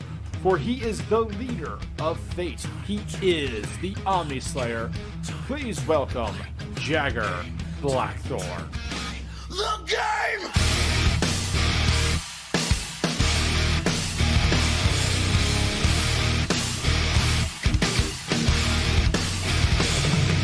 It's all about the game, you fall like the rest. Your failure is my success. It's all about control. Jagger, thank you for joining us tonight. Always a pleasure, Joe. Like previously mentioned, you are a Flashbang original and one of two Omni Slayers here on Flashbang. For those who have never heard of you before, what can you tell us about yourself? That's a hell of a story, Joe. For those who may be wondering what the hell an Omnislayer is, the short version is we're defenders of my world. I work for an order known as the Omnislayer Order. Creative, I know. We go around hunting supernatural beings that threaten society. In my case, I love a good fight, and have taken on some pretty big contracts. I have no immediate family, but I fight for the memory of my sister, Lisa, who died almost 10 years ago now. Shit, 10 years. And how does one become an Omnislayer? From what I've been told by the more veteran members of our order, there are two ways. You either inherit the powers of a dying Omnislayer, or through rigorous training that tempers the body and mind. The problem with the latter, it can break people who aren't already strong in body and mind. I got my powers from a dying Omnislayer, so I couldn't tell you how bad the training is exactly. No worries. So, how does a defender from the supernatural come to MNW? I was returning from a job one day when I got a call that a wormhole was opening and closing in different places in the next town over. It was kept a secret from the public, but one of the masters of our order found out about it and put me to the task of seeing where it led. There were members of our order that were stronger and probably more suited to the task, yet they chose me. I couldn't tell you if it was because I was the closest at the time or not. Next time that portal opened up, I jumped in, and the next thing I know, I'm in a parallel world, looking up at this stadium. About 10 minutes later, I saw a poster for something called Multiverse Nexus Wrestling, which had a picture of some strong-looking fighters. It caught my interest, and the rest is history. And what a history it has been. Part of the Fatal 4-Way to become the very first World Heavyweight Champion. Let's go back to that first breakdown. Winning your block of the 64-man tournament, what was it like to main event Flashbang's first pay-per-view? It was strange. At the time, I wasn't used to so many eyes being on me. I was in the ring with a zombie, a narcissist, and an MMA fighter loved by everybody in the building that night. Looking back now, that was a damn good night, even if I was the first one out. And we will get to your current opportunity in due course, but first I'd like to ask about Fate. Flashbang against the Empire. Being a founding member and its leader, for those who don't know, how did Fate begin? So much was happening at the time. The Empire was doing whatever the hell they wanted, and we were trying to figure out the mystery of why the creation, Dr. Caliban's son, was beating the crap out of everyone. I was the only one who called out Caliban, and he insisted that I lend my power and experience to everyone else who was fighting Wes, Prinny, Grim, and the rest. Fate, or Flashbang against the Empire, was formed to make sure that Prinny and his army didn't drag us and many innocents into a world of ruin. I admit, in the beginning, I had doubts about taking on the role of a leader. But someone had to do something, and Caliban must have sensed I don't like to half-ass things. And you guys definitely weren't going to take it anymore. Constant matches against the Empire, even lending Henry Colt when the Republic faced off against the Empire, as well as Graven versus Prinny. It went even further. We all watched Graven bury Prinny. It was the end of an era for the Empire, for sure. With all due respect to those who made up the Republic, Fate did what they couldn't. Even if Graven was, well, being Graven. He definitely earned my respect that night. Being the leader of Fate has its ups and downs. Many would say we failed, but I say when it comes to Fate, we haven't failed until we're all dead. And no one has been able to do it yet. So Graven earned your respect, although Fate had very different reactions prior to Graven burying Prinny. Being an Omnislayer, sometimes you're forced to pull out all the stops, down the powerful enemies, regardless of what everyone around you might think. Graven may have been out of line, but he went straight for the serpent's head, and that is something I can respect. Mostly to save time, we will skip Johan's turn against Fate, joining the Empire, mostly because that got resolved by the return of Tiki at the last breakdown. So let's shift into something a bit more current. Simon the Psycho. You guys seem to have this hatred that seems to go beyond Fate and the Empire. Can you talk to us about this, what seems to be a blood feud? I have fought a lot of monsters in my time, but none of them were quite like Simon the Psycho. For all time he's been on Flashbang, we still have no idea what he is exactly. Is he a demon? Is he an envoy of some abyss? If he comes from another world, what does it look like? But what I do know is that he is one of the more powerful members of the Empire, and maybe, just maybe, Wes knew what he had with Simon the entire time. In addition to being a twisted being, he goes around haunting people's dreams. Like that's supposed to intimidate me. His obsession with me pissed me off. You call this a blood feud, and maybe it is. If Simon wants to screw with my life, I will damn well screw with his. Even assisting in taking Simon out of the championship showcase at Multivania. Consider what I've had to deal with the past 6 months. Karma is a bitch. Even with everything going on with Kath Gina. I am man enough to admit I kicked up a shitstorm of epic proportions, Joe. I didn't choose to accept the mission that day. It was foisted upon me. They say everything happens for a reason, and if someone could tell me what that reason is, everything would be just dandy. The damage has been done. Joe, Kath Gina wants me dead, and I can't blame her. Not much else to say at this point. Personally speaking, I would love to explore that just a bit more, but unfortunately we are almost at our limit here, and I have just a couple of more questions. This past Friday, you qualified for the championship showcase at Multivania. How does it feel to get one more shot at that world heavyweight title? The first time I fought for the title, there were 3 other people in the ring. This time, I will be in the ring with 7 other people. All of them will be out there to make a name for themselves. Some new faces, and some old, including my old pal Nero Napier. Now we know he's gonna get on the mic at some point, and we'll all have to hear how I'm a failure again. Who cares? Any day I can punch Nero in the face and get away with it is a good day. The odds are against me, Joe, and there's no other way I'd prefer it. But that's what I've come to love about this business. At Multivania, I'm giving everyone involved the fight of their lives. And with all this being said and done, as we are winding down here, is there anything that you would like to tell the Firing Line audience? I don't know what the future holds, Joe. Nobody does. But I will say this, I don't plan on dropping dead anytime soon. Whatever happens at Multivania, wherever I go when all is said and done, I will be ready to fight. Anytime, any place. So saith the Omnislayer. I would like to thank my guests for joining us, and if you would like to see this Omnislayer's God-slaying strike, please tune in to twitch.tv/Bosco for Friday Night Flashbang, Fridays at 8 o'clock Eastern Standard Time. This has been Joe, signing out.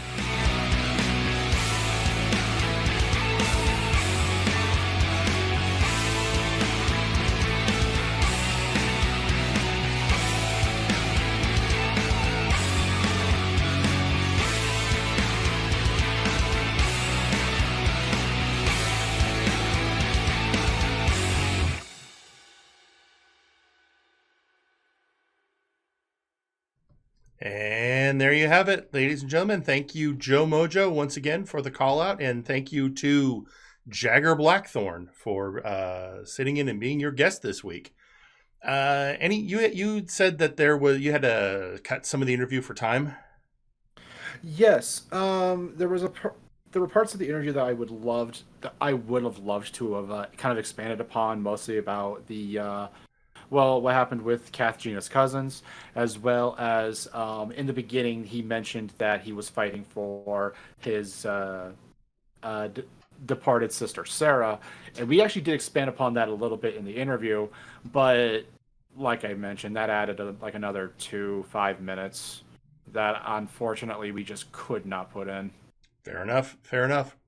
All right. Well, with that, so it looks like you're getting a fair collection of contenders for the belt at Multivania as interviewees. Any clue who you've got lined up next? My schedule is open for next week's Firing Line episode. All right. I suppose the one person that we don't need to... Well, I don't know. Scott, have you ever been a guest on the call-out? Yes. We did the first ever live edition of the Callout. Joe and I. Yeah. Yep. Well, there you go. Begrudgingly so, but yes. So fair enough. Oh, and whatever. It was a blast. Yeah. Oh, and tweeting it on social media, Jerry, your luck. I like you, Mr. Stevens. You are the abuse I must put up with, Mr. You Mojo. see the abuse. You might want to watch your back. Hey, no. I'm sorry, Your Highness. I can handle this. Your Grace. I will mention this. I am just doing my job. The brass assigned me to a person who I must talk to, and with someone in a very high position, as in the main event of Flashbang's portion of Multivania, it is my job to get to know that said individual. So I do apologize if we offended or hit a nerve, but I'm just the messenger. Yeah, I'm sorry. I cannot, as part of the production staff and an executive in MNW, I have to say, we can put up with a lot of things, but when somebody's doing an interview, you don't get to threaten them based on who they interviewed. That is uncalled for. I don't care how mad you are at Jagger Blackthorn. Leave the production staff out of it. Also, we do have that protection clause from when Rabbit was. That's true. I mean, that's still intact. Yeah, so that is a one-way ticket to losing your status on the show. So, and by status I mean suspension, which ends your chances of getting your hands on Jagger Blackthorn. So let's just knock that stuff off right now. Just right now. It's fine that you're angry, but you know what? That's the problem. You can't be angry at everyone. Most people are just here doing their jobs. Just all I got to say, right, Scott? You agree with that? Yeah, everybody's mad at me. Yeah, fair enough. That doesn't mean that everybody has the right to, threaten my life and well-being. Yeah, I mean, I'm mad at you half the time, and you're here being my co-host. Right. Yeah. See, I have likable qualities, but and generally speaking, even I, can respect the fact that, not everybody associated with MNW is an in-ring competitor, and they should not be treated like one.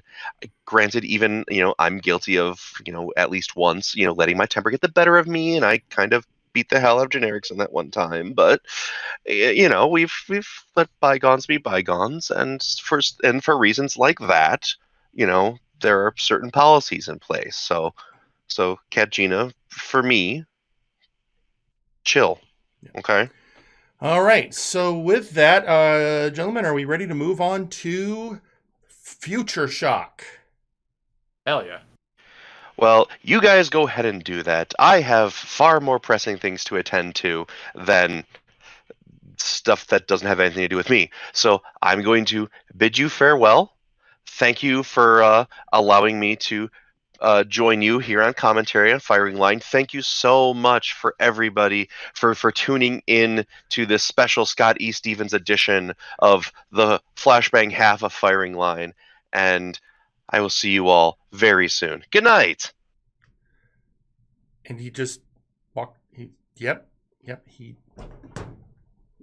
walked out of the booth.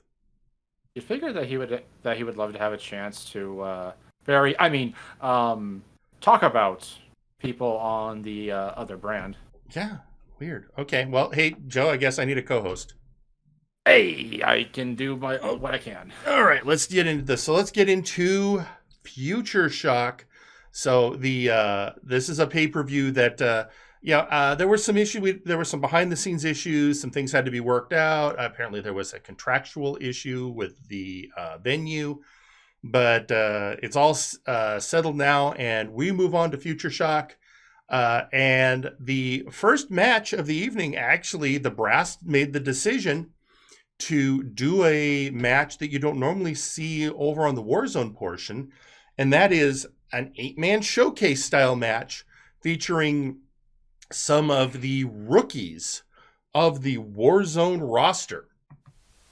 But before that, before the show began, we got this backstage footage came out. It seems there was supposed to be, I'm not sure if well, we know that there's been issues between the Conquest Bloodline and Nakama Worldwide. And we here see Samjax attacking Power Surge. So the leader of the Conquest Bloodline laying the beat down on the protege of Trashman Jones. And I mean, okay. And apparently this somebody in the camera crew or something happened that this broke in right before the show officially started. Do you think it was mostly Semjax here trying to make the Clown Blood and Trashman kind of get all riled up so he would be a bit more reckless and hasty in his match against Gorm later? I mean, that's possible. Although we're hearing that from the lawyer of Conquest Bloodline that Samjax has released an official statement saying that Power Surge aggravated him into the fight. So, I mean, that's the official word we have on that. Anyway, let's go to that 8-man showcase match. Starting off with Inicio Cervantes, one of the newest luchadors in MNW. Nakano Kirishima? Yes, Kirishima. TJ the Mint Gable, not quite a newcomer, but had been on the show for a while, so was put in the match. Sergeant Major Payne, again, my understanding is he's a sergeant whose first name is Major. Okay. Carcharodon, Constantinople of Chained Hell.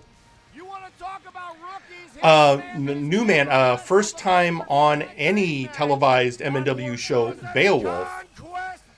And somebody we don't see in ring very often, but this time Lady Boots of Conquest Bloodline. So apparently Beowulf had debuted a couple of weeks before at a house show where he did very well, and it was apparently his tryout match. And he did well enough that he impressed the brass to go ahead and give him a contract and debut him on a pay-per-view, which is a pay-per-view tradition. Having somebody debut on the show. So, question though, what is Beowulf?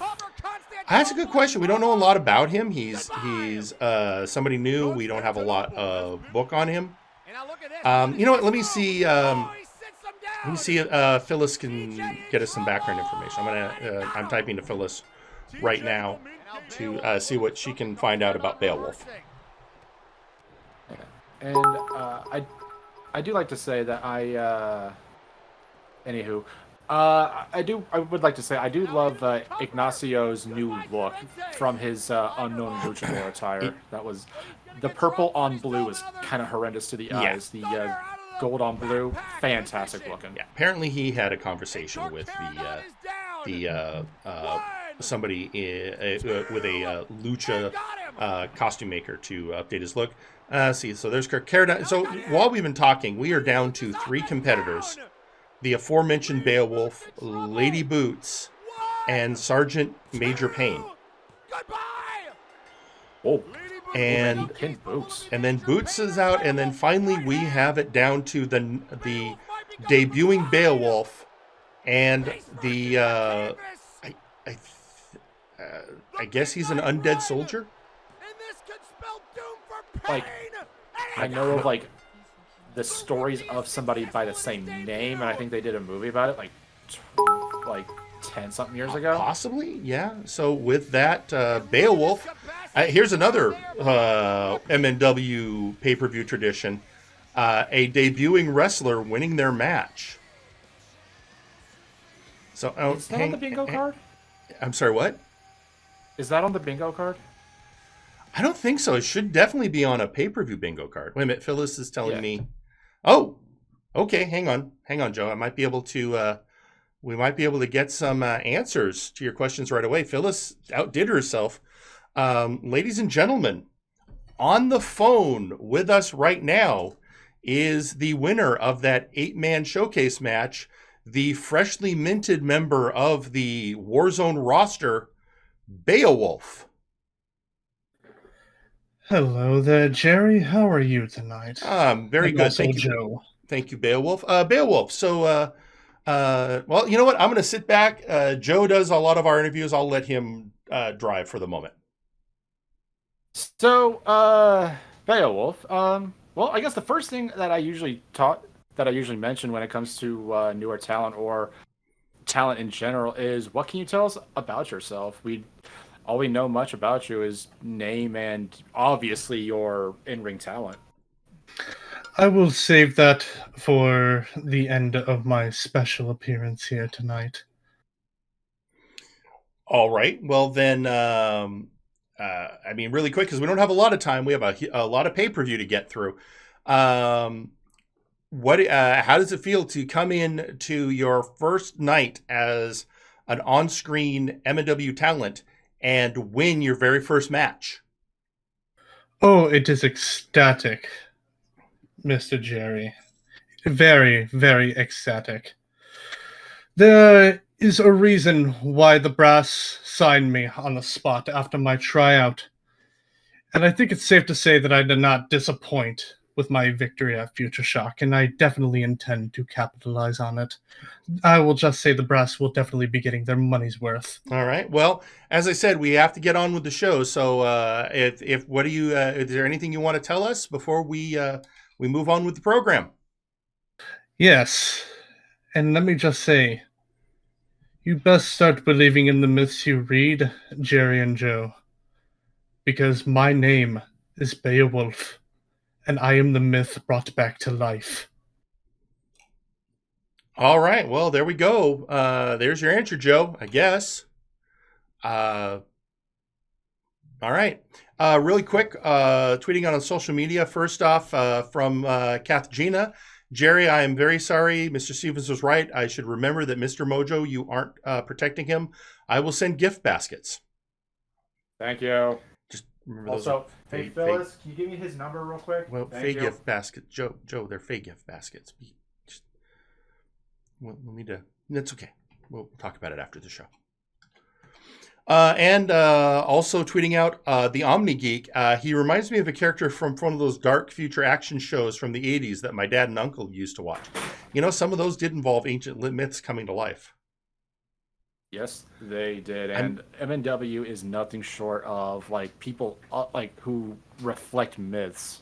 I mean, I read Camelot 3000. You know what? Let's get on with the show, though. As I said, we got a lot to cover. And the next match, a little bit of a grudge, a little bit of stuff going on, where we have Wilson, son of Will, and the Doctor of Albinomics of VIP coming out to face the newly minted tag team of Maximilian Thunderthighs and Unga Bunga, known as Thunderbunga.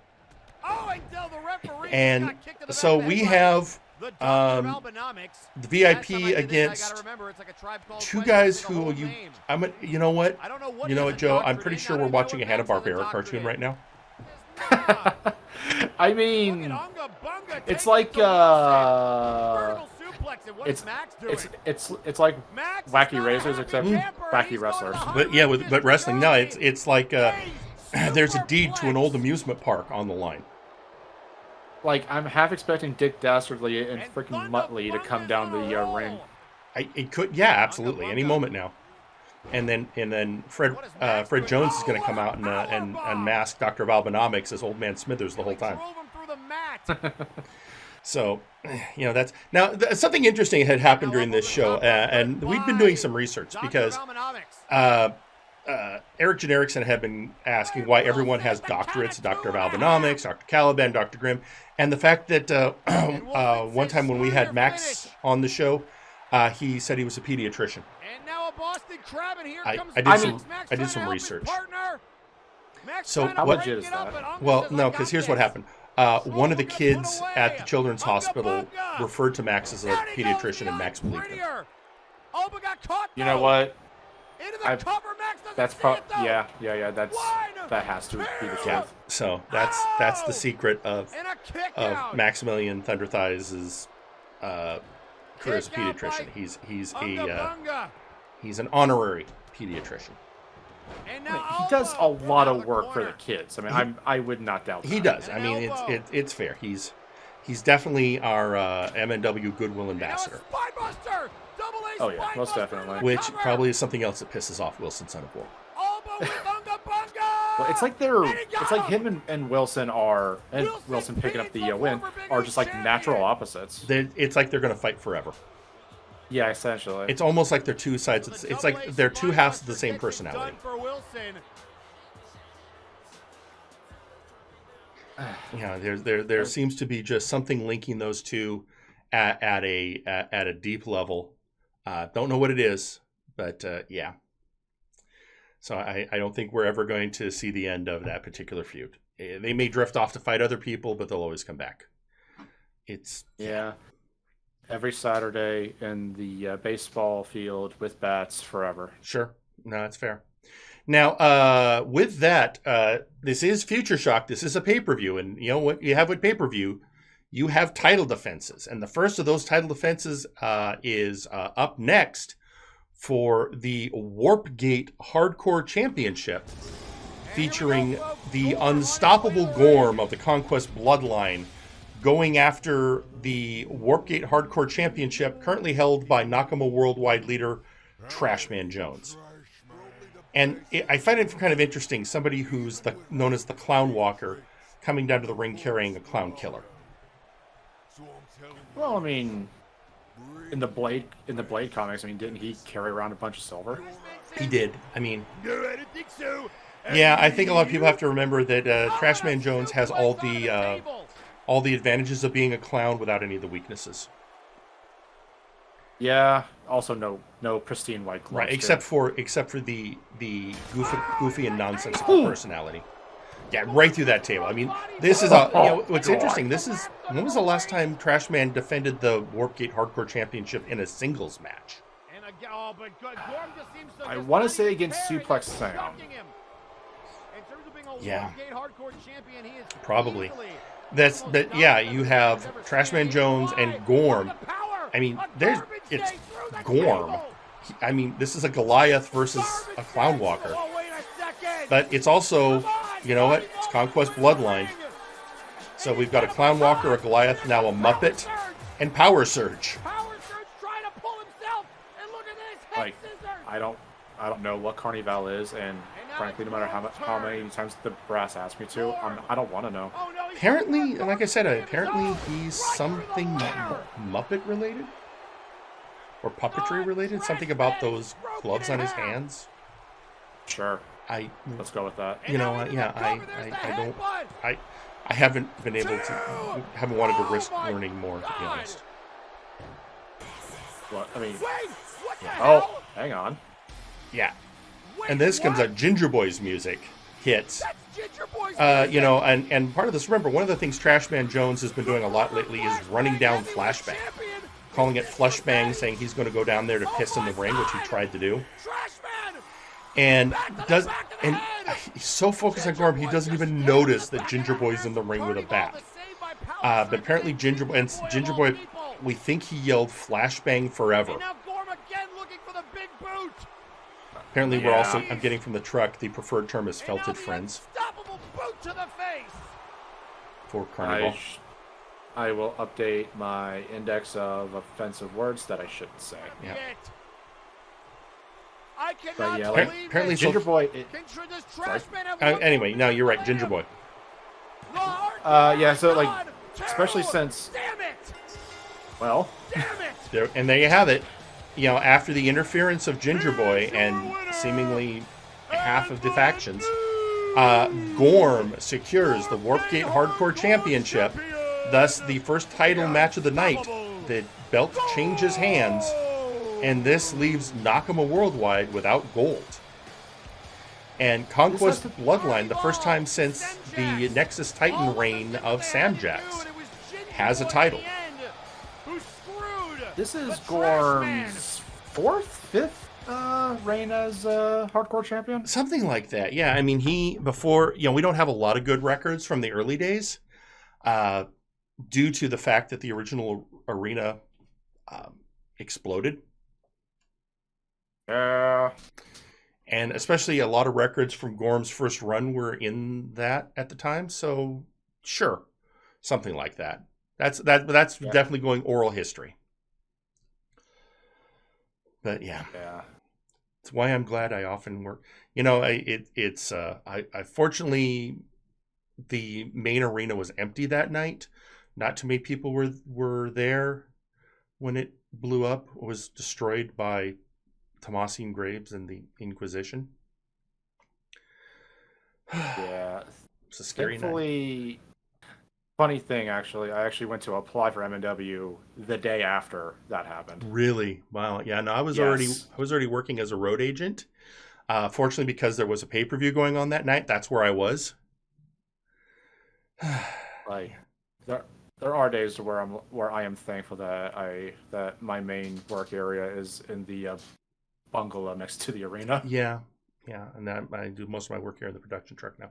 You know what? That's for another time. Let's go ahead and keep focusing on the show. We do have. Oh, we are getting. Our Sawyer is tweeting out. Considering their history, Malice and Gorm for the belt is a possibility. I mean, possibly. We we got to still. You know what? Right now, Rosso. The thing we know about the Multivania card. 8-man showcase match for the Flashbang title and the Creation versus Beast Hyrule. Other than that, Multivania, we don't know anything. So sure, that absolutely is one of the possibilities. I agree.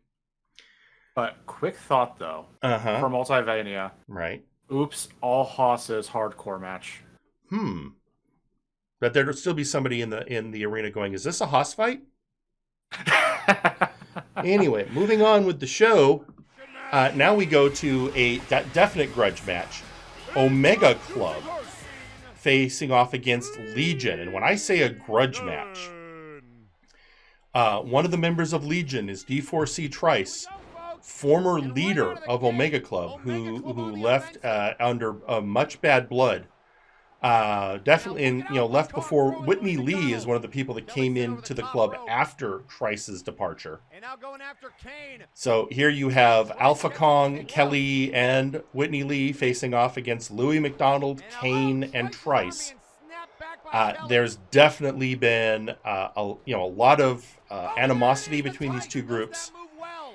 Omega Club has not been happy about the fact that the members of Legion, their main goal does appear to be trying to jump the line when it comes to titles. I mean, they are being spearheaded by Louis McDonald, who, ironically enough, I think has the least beef in this entire match, because wasn't Whitney Lee a part of the faction that was led by Kane before Kane ditched them to join Louis and Trice? That's true. He was part of a group called The Sound. And in fact, they had changed their ring gear to better match his. And then of course he went off. He was disgruntled and went off to face Legion.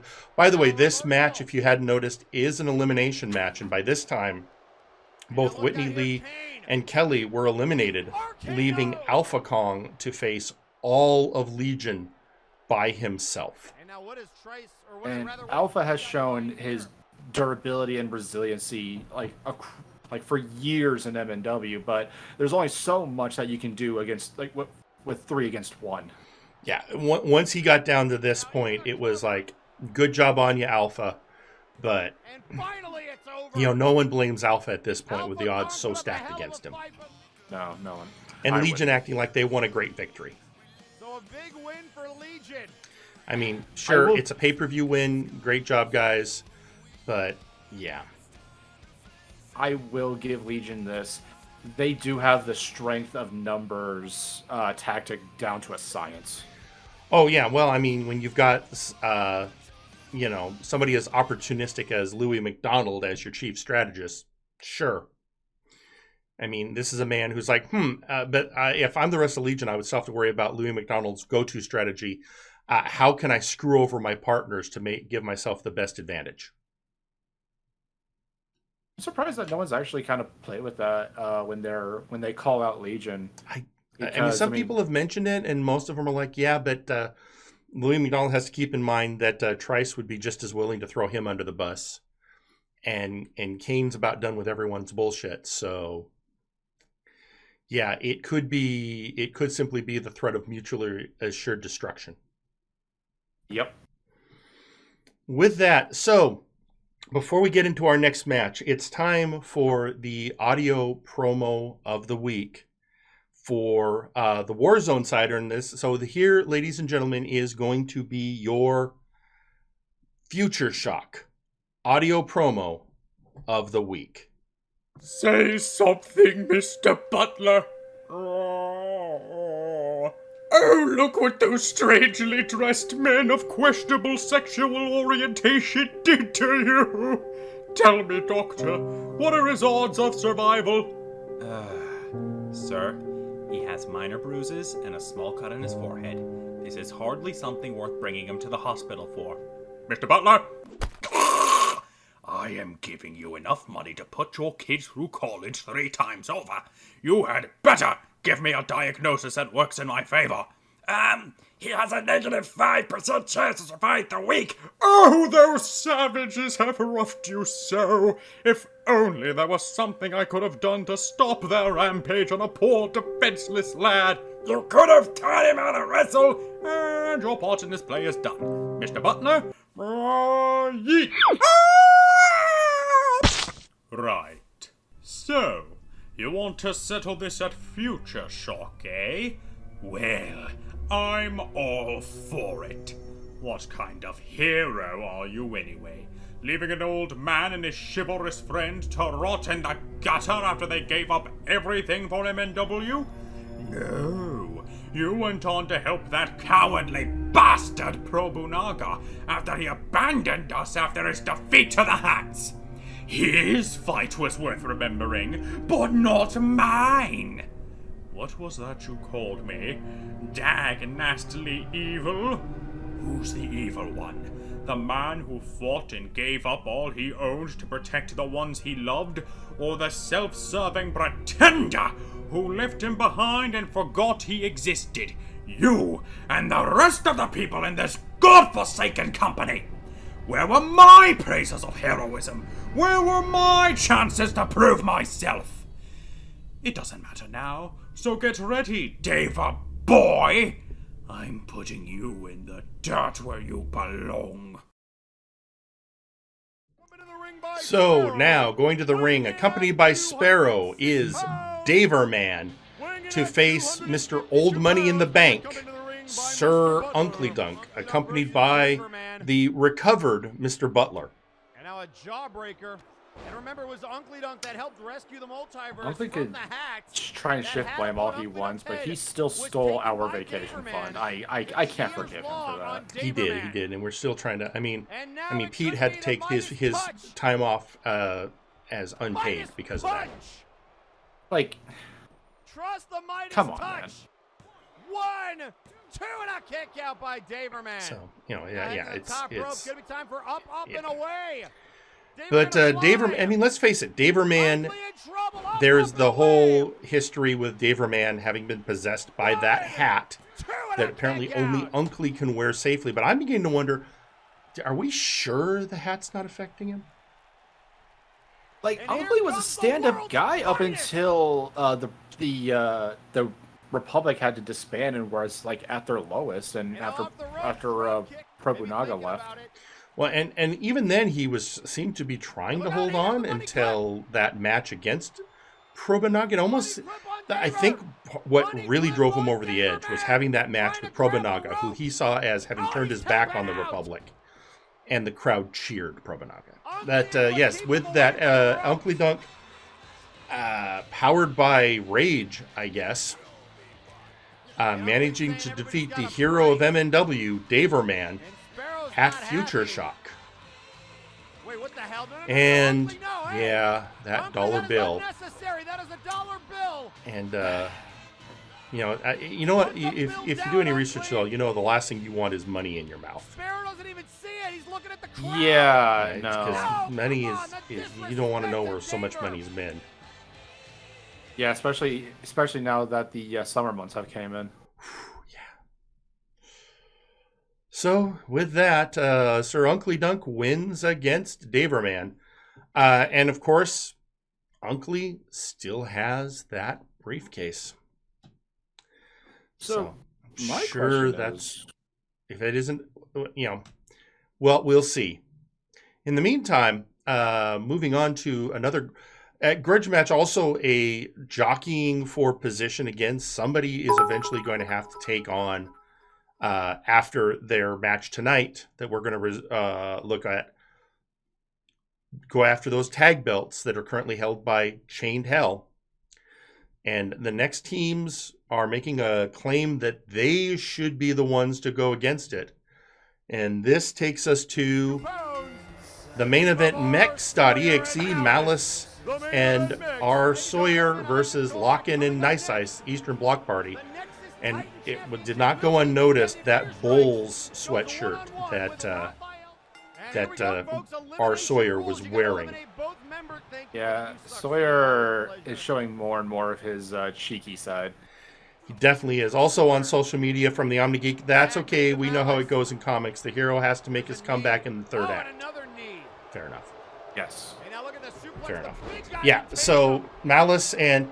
So really, when you look at it, as far as I know, the only person without mechanical parts in this match is Lock-In. Oh, what a Uranagi out of the corner. I'm sure that he'll probably say that he's got like a mechanical sense of humor because it's so dry. True, and he is the result of the best German bioengineering. So yeah. Double Northern Light suplex and Lock-In. So that's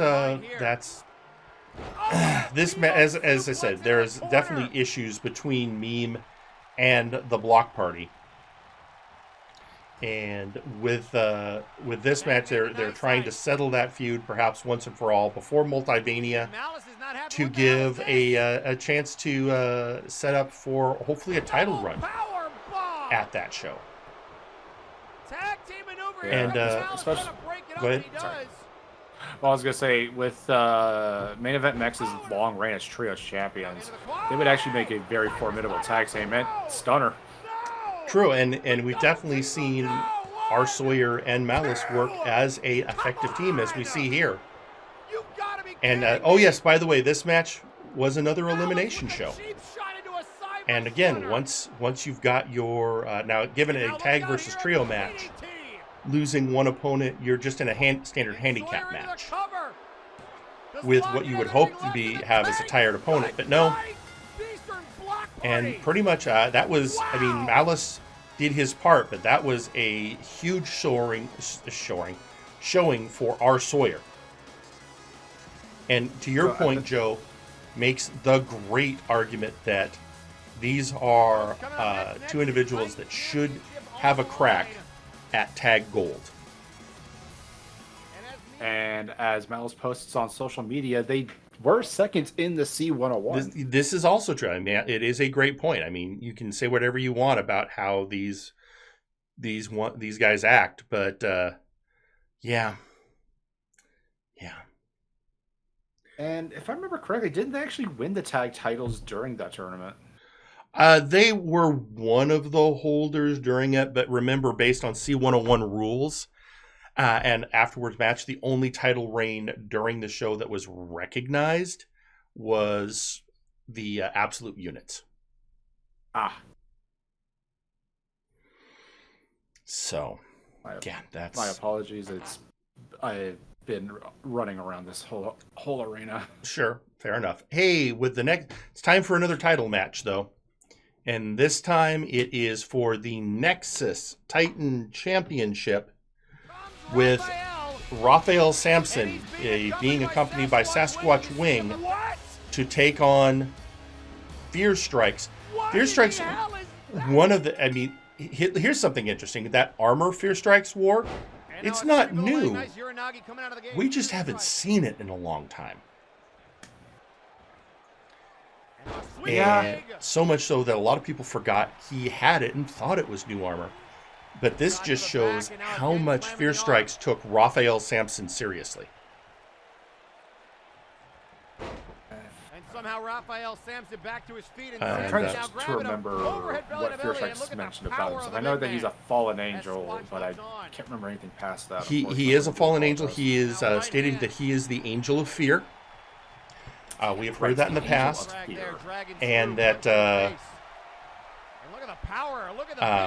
there was a time I asked, once had an opportunity to ask him about that armor and the markings. I was curious if, since he's an angel, if those markings were Enochian, which, if anyone has studied, knows the language of angels. And he said, no, they are glyphs powered by the blood of the innocent. So when you have an angel of fear powered by the blood of the innocent and a judge of the Lord fighting, it's pretty much a match of biblical proportions at that point. It really is. I mean, you're not wrong.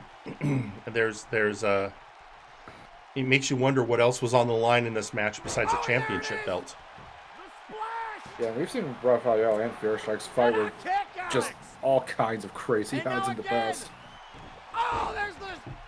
Makes you wonder what's going to happen if there's a crucifix slam. To retain the title, count a kick out. You know, I think they would find it offensive. And we're having and Gorwheel is tweeting out.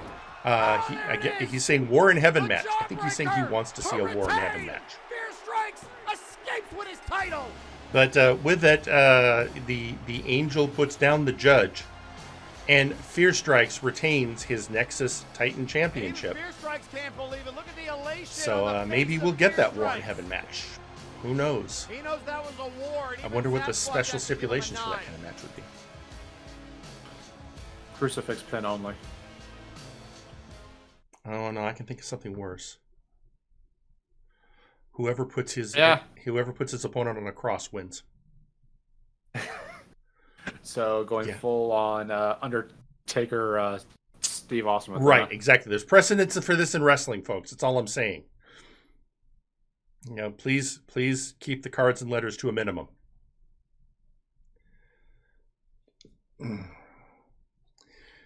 Right. You know what? After that, I think we're just going to move right on to another title match. As we reach the latter part of the card, those title matches start coming fast and furious. And the next one is for the Big Oof Championship, featuring Bart Ender of Nakama Worldwide, coming out in his old outfit again, facing the Henshin hero, Mega Blitz X.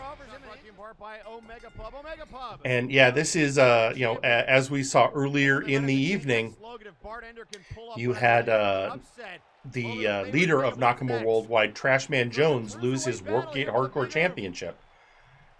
So now Bart Ender is in to see if he can bring gold back home to his faction. Meanwhile, Mega Blitz is looking to retain his belt that he has fought so hard for. And look at Bart. Oh, and a punch. Especially after what happened to his old faction of Omega Club earlier in the evening. I'm not sure, Joe. Do we know? I keep losing the thread. Is Mega Blitz still part of Omega Club, or is he a former member and it's just the three, Kelly and I think he's still in the club, isn't he? Yeah, he's still in the club. It's just that with Mega Blitz's title match with Bart Ender and Omega Club being booked against Legion previously in the night, Kelly, Alpha, and Whitney were the only three left for that match. Fair enough. And with that, you have honestly a hard-fought match between these two. But Bart Ender, a previous Trios title champion, wins, I'm pretty sure, his first singles gold, becoming the Big Oof champion. I think you're right on that one, because I don't remember. Previously, I don't remember what any other titles before Trios. I think this is it. This is a big night for Bart Ender. Bart Ender, who claims he's trying to be a positive influence. He's in Nakama Worldwide to be a positive influence on Power Surge, to act as sort of a counterbalance to Trashman Jones. Although, sorry, go ahead. I was going to say, although I'm not sure how well that's doing for Bart's own sanity, but that's, anyway, you were saying. Speaking of Trashman Jones, I'm curious how Trashman's going to take this. Losing his title and then Bart obtaining the Big Oof title in the same night. I mean, well, if we use history as any kind of means with which to judge anything, then I would make the assumption that the next time we see the Warzone roster compete, I would not put it past Trashman Jones challenging Bart Ender to a Big Oof title match. I mean, that or the other worst thing that could happen is Bart Ender gets kicked out of Nakama Worldwide, and I think it would be more of a, oh no, I'm leaving. How tragic. After all, he only joined he was forced to join after it was a match stipulation. Yep. Yeah, oh, how terrible. Well, either way, it is now time for the tag team championship match, in which we see, once again, it's VIP, only this time it's the Beef and Suplex Sam taking on Hightower and the Flame Remnant, Chained Hell, for Chained Hell's tag team championship belt.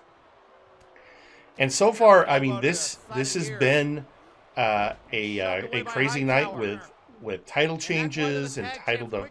So far, we've had 2 title changes and 1 title defense successful.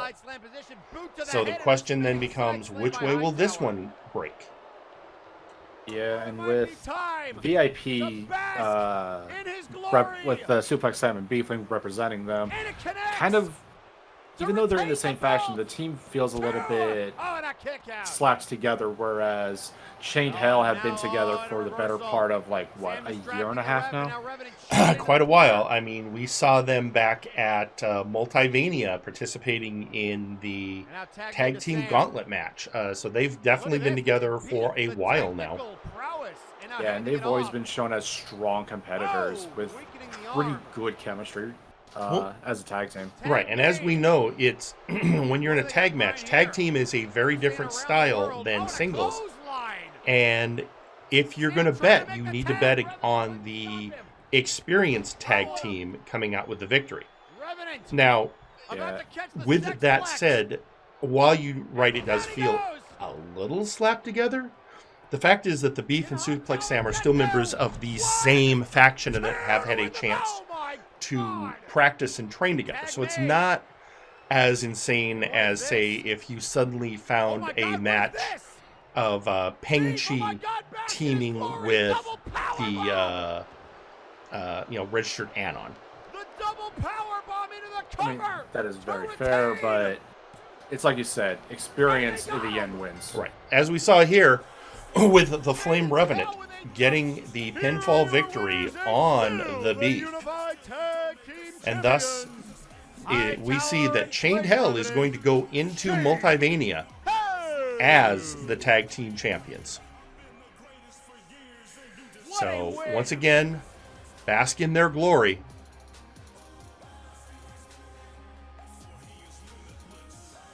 So, we're getting, I'm getting from the truck, somebody said, would that tag team you just mentioned be Anonymous Feet?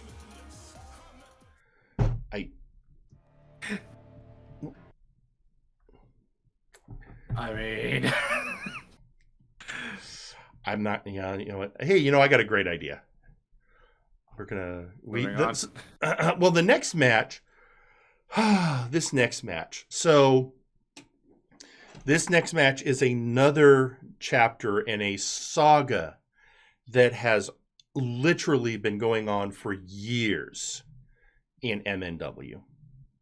One that we thought maybe we had seen the last of, but reared its ugly head again. And that is the ongoing conflict between Chaz Lee and Zacho Duo. And this one, and this match was already set up when the Brass decided to spice it up a bit by giving the winner gets a title shot. So now, as we get into this, let's just go ahead and get into the action. You have Chaz Lee, who is an engineer, but a future version of Chaz Lee builds Zacho Duo and sends him back in time to prevent the destruction of the multiverse at the hands of Dr. Grimm. Now, all we know is that Zacho actually succeeded in that mission, meaning the future he came from no longer exists. And even though it was revealed that a version of Chaz Lee built Zacho Duo, after the events of the Inquisition, Chaz pointed out that while that may be, he is not Zacho's father.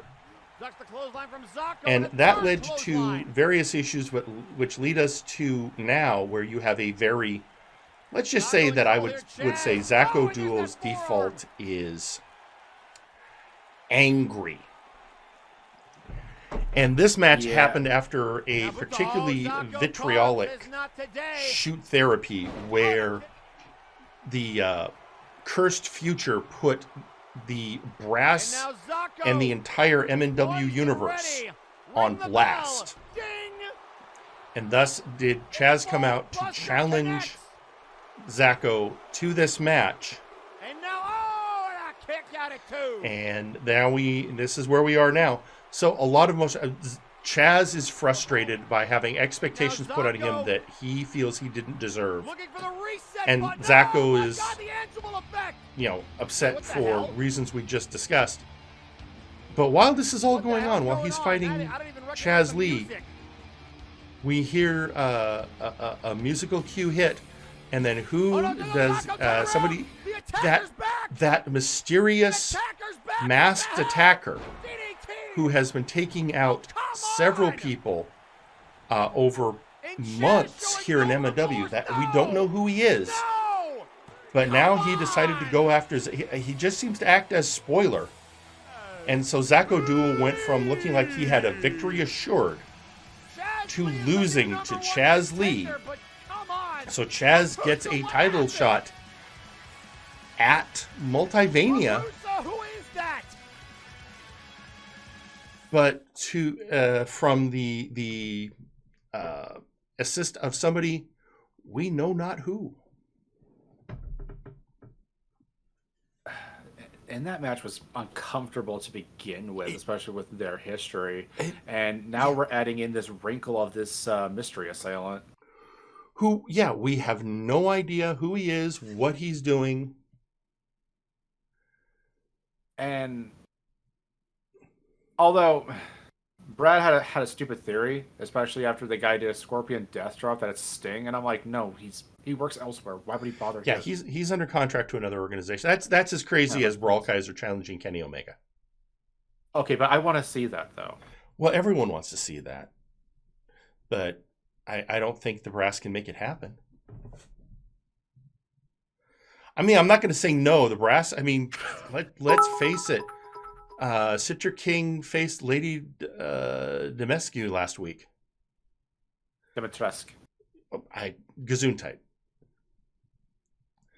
And we're hearing on social media from R. Sawyer.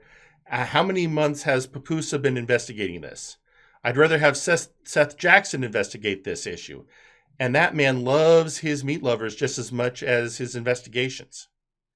I mean, Seth Jackson has been helping the Omni Geek in his investigations over on Flashbang. And to Sawyer's point, of the 4 attacks that Omni Geek has been charged with, he has solved half of them so far. Yeah. But though, if you give Seth Jackson the promise of pizza, he does pretty much anything. And he will follow through. Yeah. He may not understand, but he'll definitely follow through. Like Brad one time bet him that he couldn't eat, that he couldn't figure out how many jelly beans were in the jar back in the break room. Mm-hmm. And it was scarily accurate. Yeah, you just got to know how to. Yeah, that's what I've heard. That's what I've heard from Dr. Caliban said something about Seth is surprisingly insightful. If you get through whatever else is going on in his head, he just needs to focus. Yeah, basically. And Meat Lovers apparently is that focus. But we're off on a tangent on Seth Jackson when we should need to be speaking of the Citric King. The next match we're going to go over is the interdimensional title, which, remember, tomorrow night on Friday Night Flashbang, Brawl Kaiser will have a match against a as yet unnamed opponent. And if he wins that match, he gets to face the winner of the match we are about to look at. I'm calling it now. It's Apollo Hades. I mean, sure. I don't know. I've heard rumblings that a certain Mandalorian is also very interested in the Interdimensional Championship. Yeah, and I heard rumblings from Johan the other week saying that Tiguri is also putting her eyes on the title as well. Yeah. So I mean, there's people out there, and we are apparently we now have a hashtag going on. Pulp it up. So and it's trending. Does that surprise you? No, not at all. No, it doesn't surprise me either. So let's go ahead and let's go look at this match, where it is the VI Pharaoh Azir Turan coming down to face the juicy one, the interdimensional champion, the Citric King, for the interdimensional belt. Now, anytime I see somebody going up against this belt, my first thought is always the same. Whoever holds the interdimensional championship is by default the defender of the multiverse. And we have seen Citric King, as we said, taking on Lady D, taking on the Marauder, taking on King, and yes, even taking on Sonic the Hedgehog. That one still blows my mind. Yeah, but what kind of defender do we think Azir Turan will be? Well, given his impressive run with the hardcore title, defending it every week for 4 or 5 months pre and during the Inquisition era, he can work. He can definitely heed the call if needed, but will he? Would he? Exactly. That's the problem. Well, my other question is, how much does that belt give you the power to invade? So many questions. And it just, again, it's one of those, it's like when Earl King had it. I was worried. Thankfully, you had the combination of Helix Sucks and then Citric King with the Money in the Bank briefcase, making sure that reign was mere days.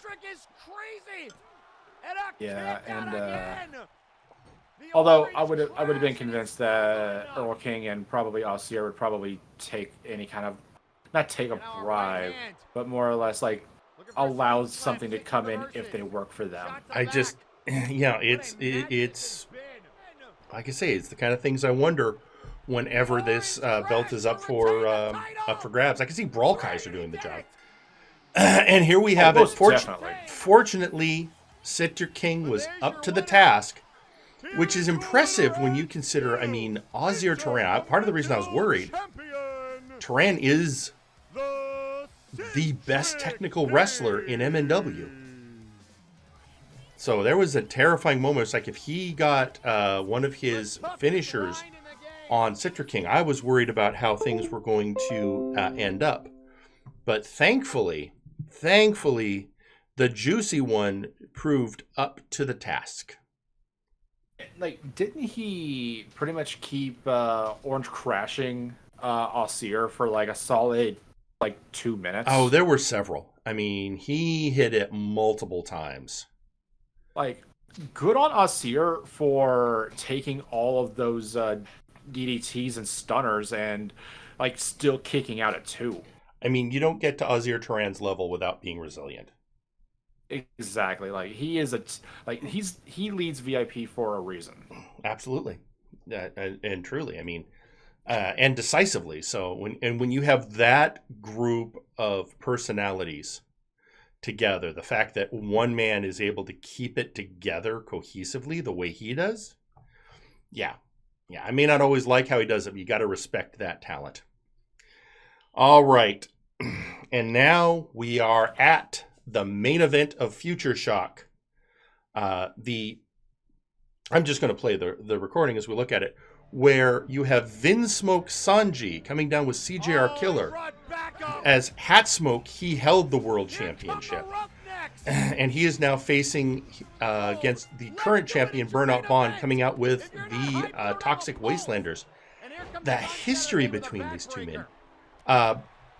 The first night Burnout Vaughn competed in MNW, the night he debuted in a battle royale that he won, that featured Arkolf, the Blue Dandy, Dark Lord Popo, and Samjax. Vince saw something in Burnout and immediately recruited him to Omega Club. And with the inclusion of Burnout Vaughn, the impressive run of Omega Club, when we think of Omega Club, we think of the version that Vin put together that sadly started falling apart once Vin, in frustration, accepted the hat. And now that he's been de-hatted, Vin wanted to prove that it wasn't just the hat, that he could do the job himself. Let's also point out something very interesting. It's the Outlaws coming out with Vin. Somebody paid the Outlaws to defend Hat Smoke. And it makes you wonder, is that same party still involved? I mean, to be fair, didn't Hat Smoke hire the Outlaws? No, he stated he had nothing to do with it. It was an interested third party. Oh, okay. Now, this makes me curious, since CJR Killer is the person who stole the mask of DeLuna's father and ran over Punk Master Ghost. Being paid by somebody we know not who it is as of yet. So it makes me wonder who's working in the background. But meanwhile, getting back to the match itself, Burnout Vaughn and Vinsmoke, I mean, these are two people, they know each other very well. So much so, if you've been noticing, they've been trading off each other's finishing maneuvers. Part of the way these two are flexing on each other is using each other's moves. In trouble, a third one. And there you have it. I believe that was a good old-fashioned firing squad. And with this, I know everyone, there's always one you want to call it a smoking gun. That's actually a very specific kick. And if this is not enough, what the hell? Yeah, the firing squad, I mean, the schoolboy into that super kick, it looks like he's setting up for it. And with that, the upset, the newly returned Vinsmoke Sanji does in fact beat Burnout Vaughn and gets the MNW Heavyweight Championship. So here's a question I have for you, Joe.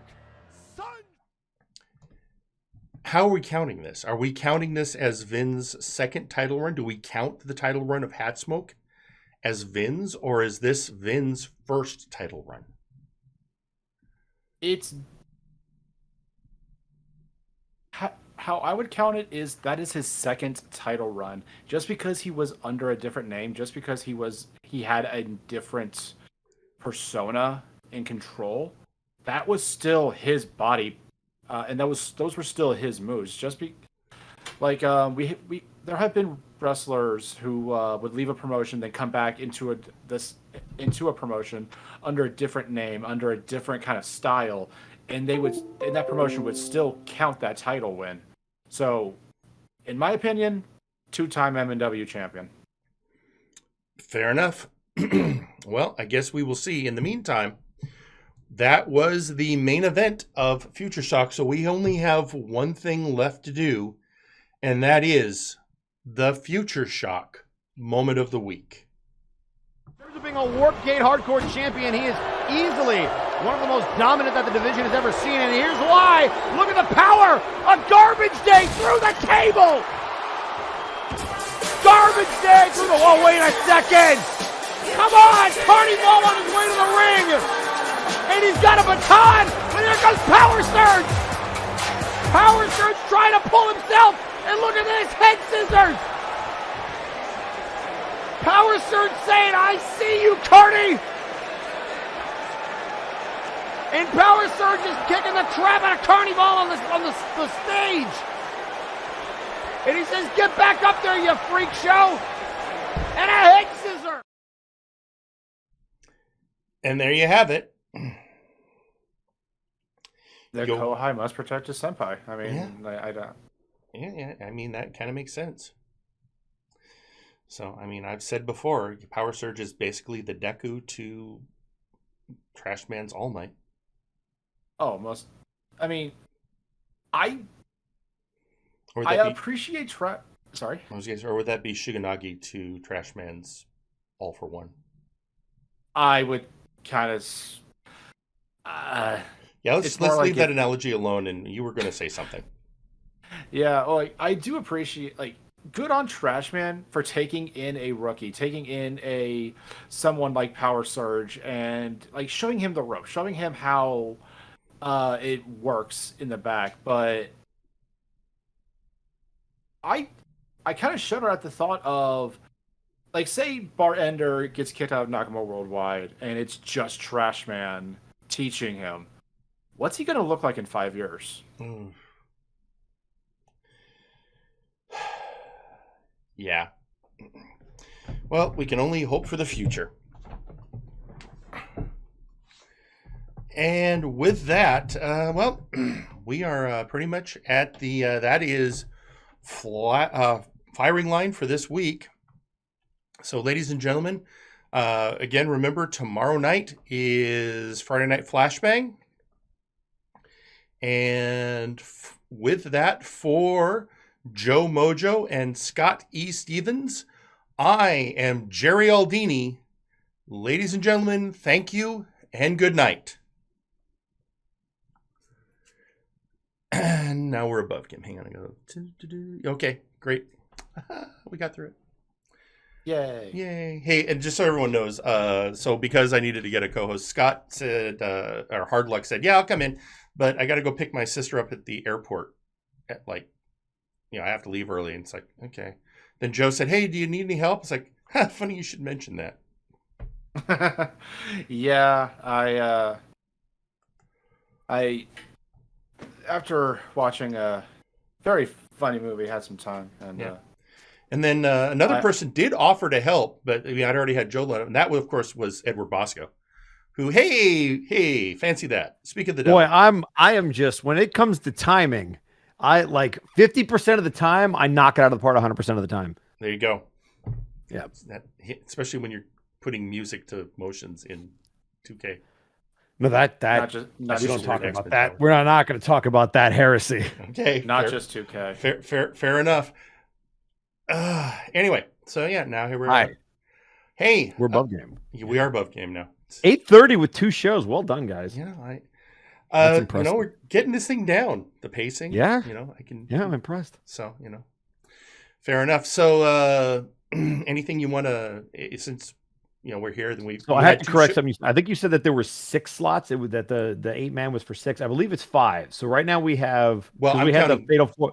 I was counting Nero. Oh, you're counting Nero. Right. Yep. Got it. Okay. Technically, then you're correct because there's 2 more open spots. Which is the so best. One of those is getting filled tomorrow. I was just about to say that. We're not sure which slot or how it's going to be filled, but it's going to be filled.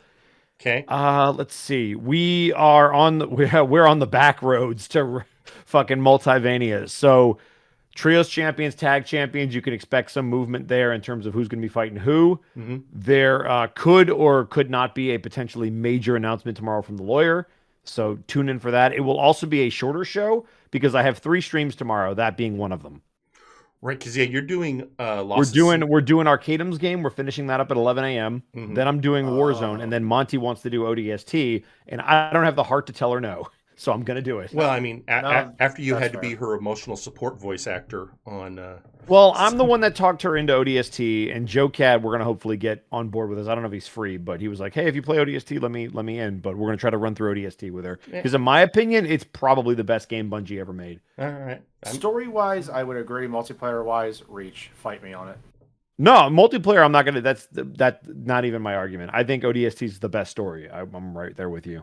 All right. Okay. So I'm gonna ask ask the question everyone is asking.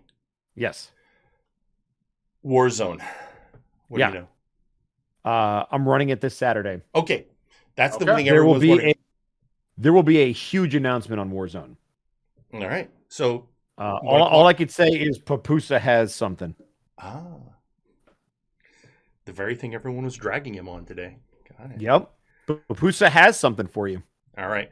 What is it? Tune in on Saturday. So just Saturday at 1 p.m. Pacific? 1 p.m. Pacific is 1 to 2, because I somewhere in the 1 o'clock to 2 o'clock range, which I know is a pain in the ass. But my goal is to start at 1, but like even last week for Future Shock, stuff went wrong throughout the entire night, so I needed a couple extra minutes. By that I mean like a half hour to get set up. So it was closer to 2 o'clock. So between 1 and 2. Okay. And if you're like, I don't even want to wait around for that, just wait. If you're in the Discord, which I think everybody here is, I will always post a message saying, hey, we're live if you don't get the alert. And it will be on my channel. So if you're looking for it, it'll be on twitch.tv/Edward Bosco. It will be there probably until Multivania, unless I hear otherwise, and then I will pass it along to you guys. All right, fair enough. Okay, so there we got it. And regular time tomorrow night for Flashbang, right? Correct. All right.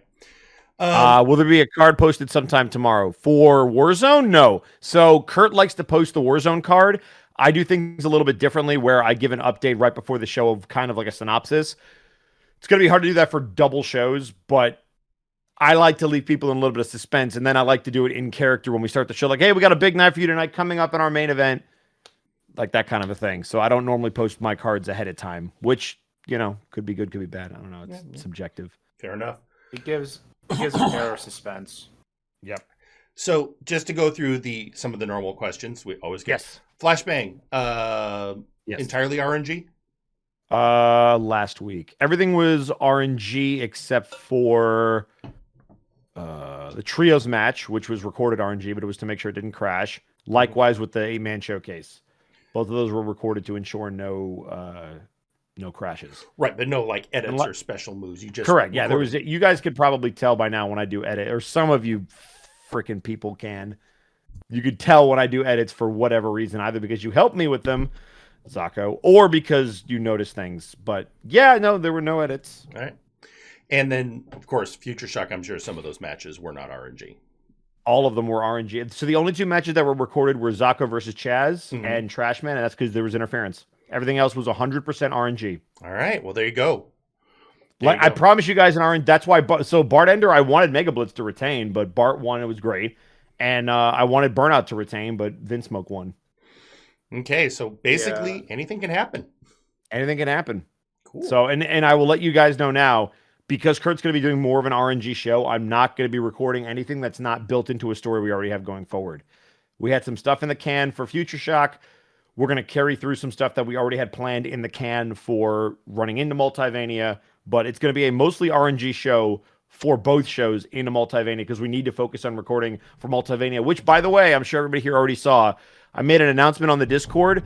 If you have a outfit that you want to be sure gets into your match at Multivania, make sure that it is to me by this weekend, or message me privately and say, hey, I'm working on something. Just could you record my match later? Because Multivania, we're going to record most of the matches just to make sure that there's no crashes. And because of how big the card is supposed to be over 2 days, we want to make sure that it's boom, boom, boom, boom, boom right after each other. And we're not waiting on load times. Multi-man matches aren't crashing on us. So even if your match is RNG, we're still going to be trying to record it. All right. Fair enough. I'm going to make an announcement right here. Little bit of cat out of the bag. Okay. So Multivania weekend, so July 4th. July 4th weekend, correct. It's going to be a 2-day event. It's going to be That's the goal. An amazing show. And one of the things we've been talking about doing, and we're currently planning on, I'm letting people know so they can start, if they want to contribute, they can start getting things ready. We're going to do a pre-show for Multivania both days on the YouTube channel. Now, I'm not saying what all is going to go on there yet, because we're still putting it together, but I figured now, is as good a time as any to say it's going to happen. So if people want to maybe get special as you learn your matches, if you want to do special pre-show promos, or you have a video package you would like to put together and get to us, now would be the time to start thinking about that. And yeah. So just throwing that out so people can know, hey, this thing's going to happen. There you go. All right. Anything else? Anyone out there got any questions? Well, If not, I'm gonna go get food because Ed's hungry. The eternal struggle. Yeah. Ed needs food. Especially now that I'm back in the gym like 5 days a week. Food is so good. I actually started getting back into the gym this week. It's so good. I'm so glad that I can finally go back, and it's somewhat peace of mind. Yeah. So, hey Bosco, non-MNW related question. Yeah. Did you tell Monty about the ODST soundtrack? No. Good. She knows nothing about ODST other than that you're just ordinary dudes. I think she would actually. She's going to appreciate the story. I think she'll like the way they handle the flashback stuff, and I'm sure she'll love the soundtrack. Is beautiful. Rain is still one of my favorite songs. It's amazing. Dark Wolf, I actually know the answer to this. But I'll confirm with Bosco. Lost to Sea is 11 a.m. Pacific, or 11 a.m. Yeah. 11 a.m. PST. 2 o'clock Eastern. Correct. And is this the wrap up? I believe this is the wrap up, which I'm sad that it's going to be it, but yeah, I think this is it, and I'll be streaming it tomorrow. So yeah, come on by. 3 streams tomorrow. Yay. You got this. All right, and yeah. Well, I guess with that, are you going to keep doing AEW on your channel on Mondays? I kind of like doing that, so yeah, I might start a little bit earlier just so that I can get through everything. But yeah, I kind of like doing Wrestling Mondays. Mm-hmm. Okay. Cool. Plus, I need Twitch to give me my partnership. So sure. I mean, it is content. Yeah. Between that and like Halo Tuesdays, that'd be fun. All right. Okay, guys, I'm gonna say this now. Let's make this. I'm gonna put out a last call for questions. If you got questions, now's the time to ask them. Yep, because I gotta go. We're gonna let this man hurry up. Go get food, and I'm gonna go. I'm about to get a phone call from my friends being like, "Where are you?" Yeah, I mean that's what happened last week. Yeah. And my wife has been messaging me. Yes, Sage. Halo Night. You've been there for that. Yeah. Ed, you're a mad lad. I know, guys. I'm not gonna be. I'm assuming you mean for Warzone. I'm not gonna be running Warzone the whole rest of the thing. Kurt's hopefully gonna take over after Multivania. We're trying to keep the train moving, and he's got a lot of stuff on his plate. If we do our own attire, should we let you know when it's uploaded? Yes. So let me know, and if you don't want somebody to steal your creation, we'll coordinate. Like, hey, I'm on. Let me download it. All right, take it down. Because that's what I do with most people, because they don't want people stealing their stuff. If you don't care and you just want to leave it up there, put it under the Bosco tag. I'll see it. But yeah, I mean, Lady Catherine, I'd say whoever you work with on your attires. I don't know if that's who. I don't know if that. I don't think we have specific people that we're looking for. It's whoever does them. Yeah. Whoever made it originally. I mean, whoever made it originally, check with them. And if they're too busy to do it or they can't do it, then there's a whole on the Discord. There's a whole character creation section where you could poke one of the workshoppers and like Phil or who's ever available could give you something. I was joking. Yes. What up, Matrix? Yeah, I see that, Ruffian. I got you. Yeah. I hate that. I hate that. It's done that to me too. I was joking with people about. Because people are asking, do you have a pay-per-view attire for the creation? It's like, I've never had a second attire for the creation. It's true. Sage, what I would say is coordinate with whoever made your attire and then work on getting it to me. So I was joking about, he's going to come out in a tuxedo. I need to DM you a thing that I was talking about last week. Yeah, DM me and I'll get back to you either while I'm on the road, like parked somewhere, like eating food, or when I get home, one of the two. If it's a tuxedo, he has to come out to put it on the Ritz. Oh, God. God. No, with I would never in the background being like, yeah. That'd be Dr. Caliban also in a tuxedo. Yeah. I don't know why, but I could also seeing him coming out to the Crypt Keepers theme. Yeah. All right, guys. Let's see. Sage, should I coordinate with you and Phil for my? Yeah, I said just coordinate with Phil and then have Phil throw it up. Okay. Anything else, guys? Because we're at a decent stopping time, and I think we're good. And so Ladies and gentlemen, thank you for watching the Multiverse Nexus Wrestling YouTube channel. If you like this video, go ahead and drop a like, share the video, subscribe to the channel for more, and ring that bell to get notified whenever we post a new video. This has been Joe, signing out.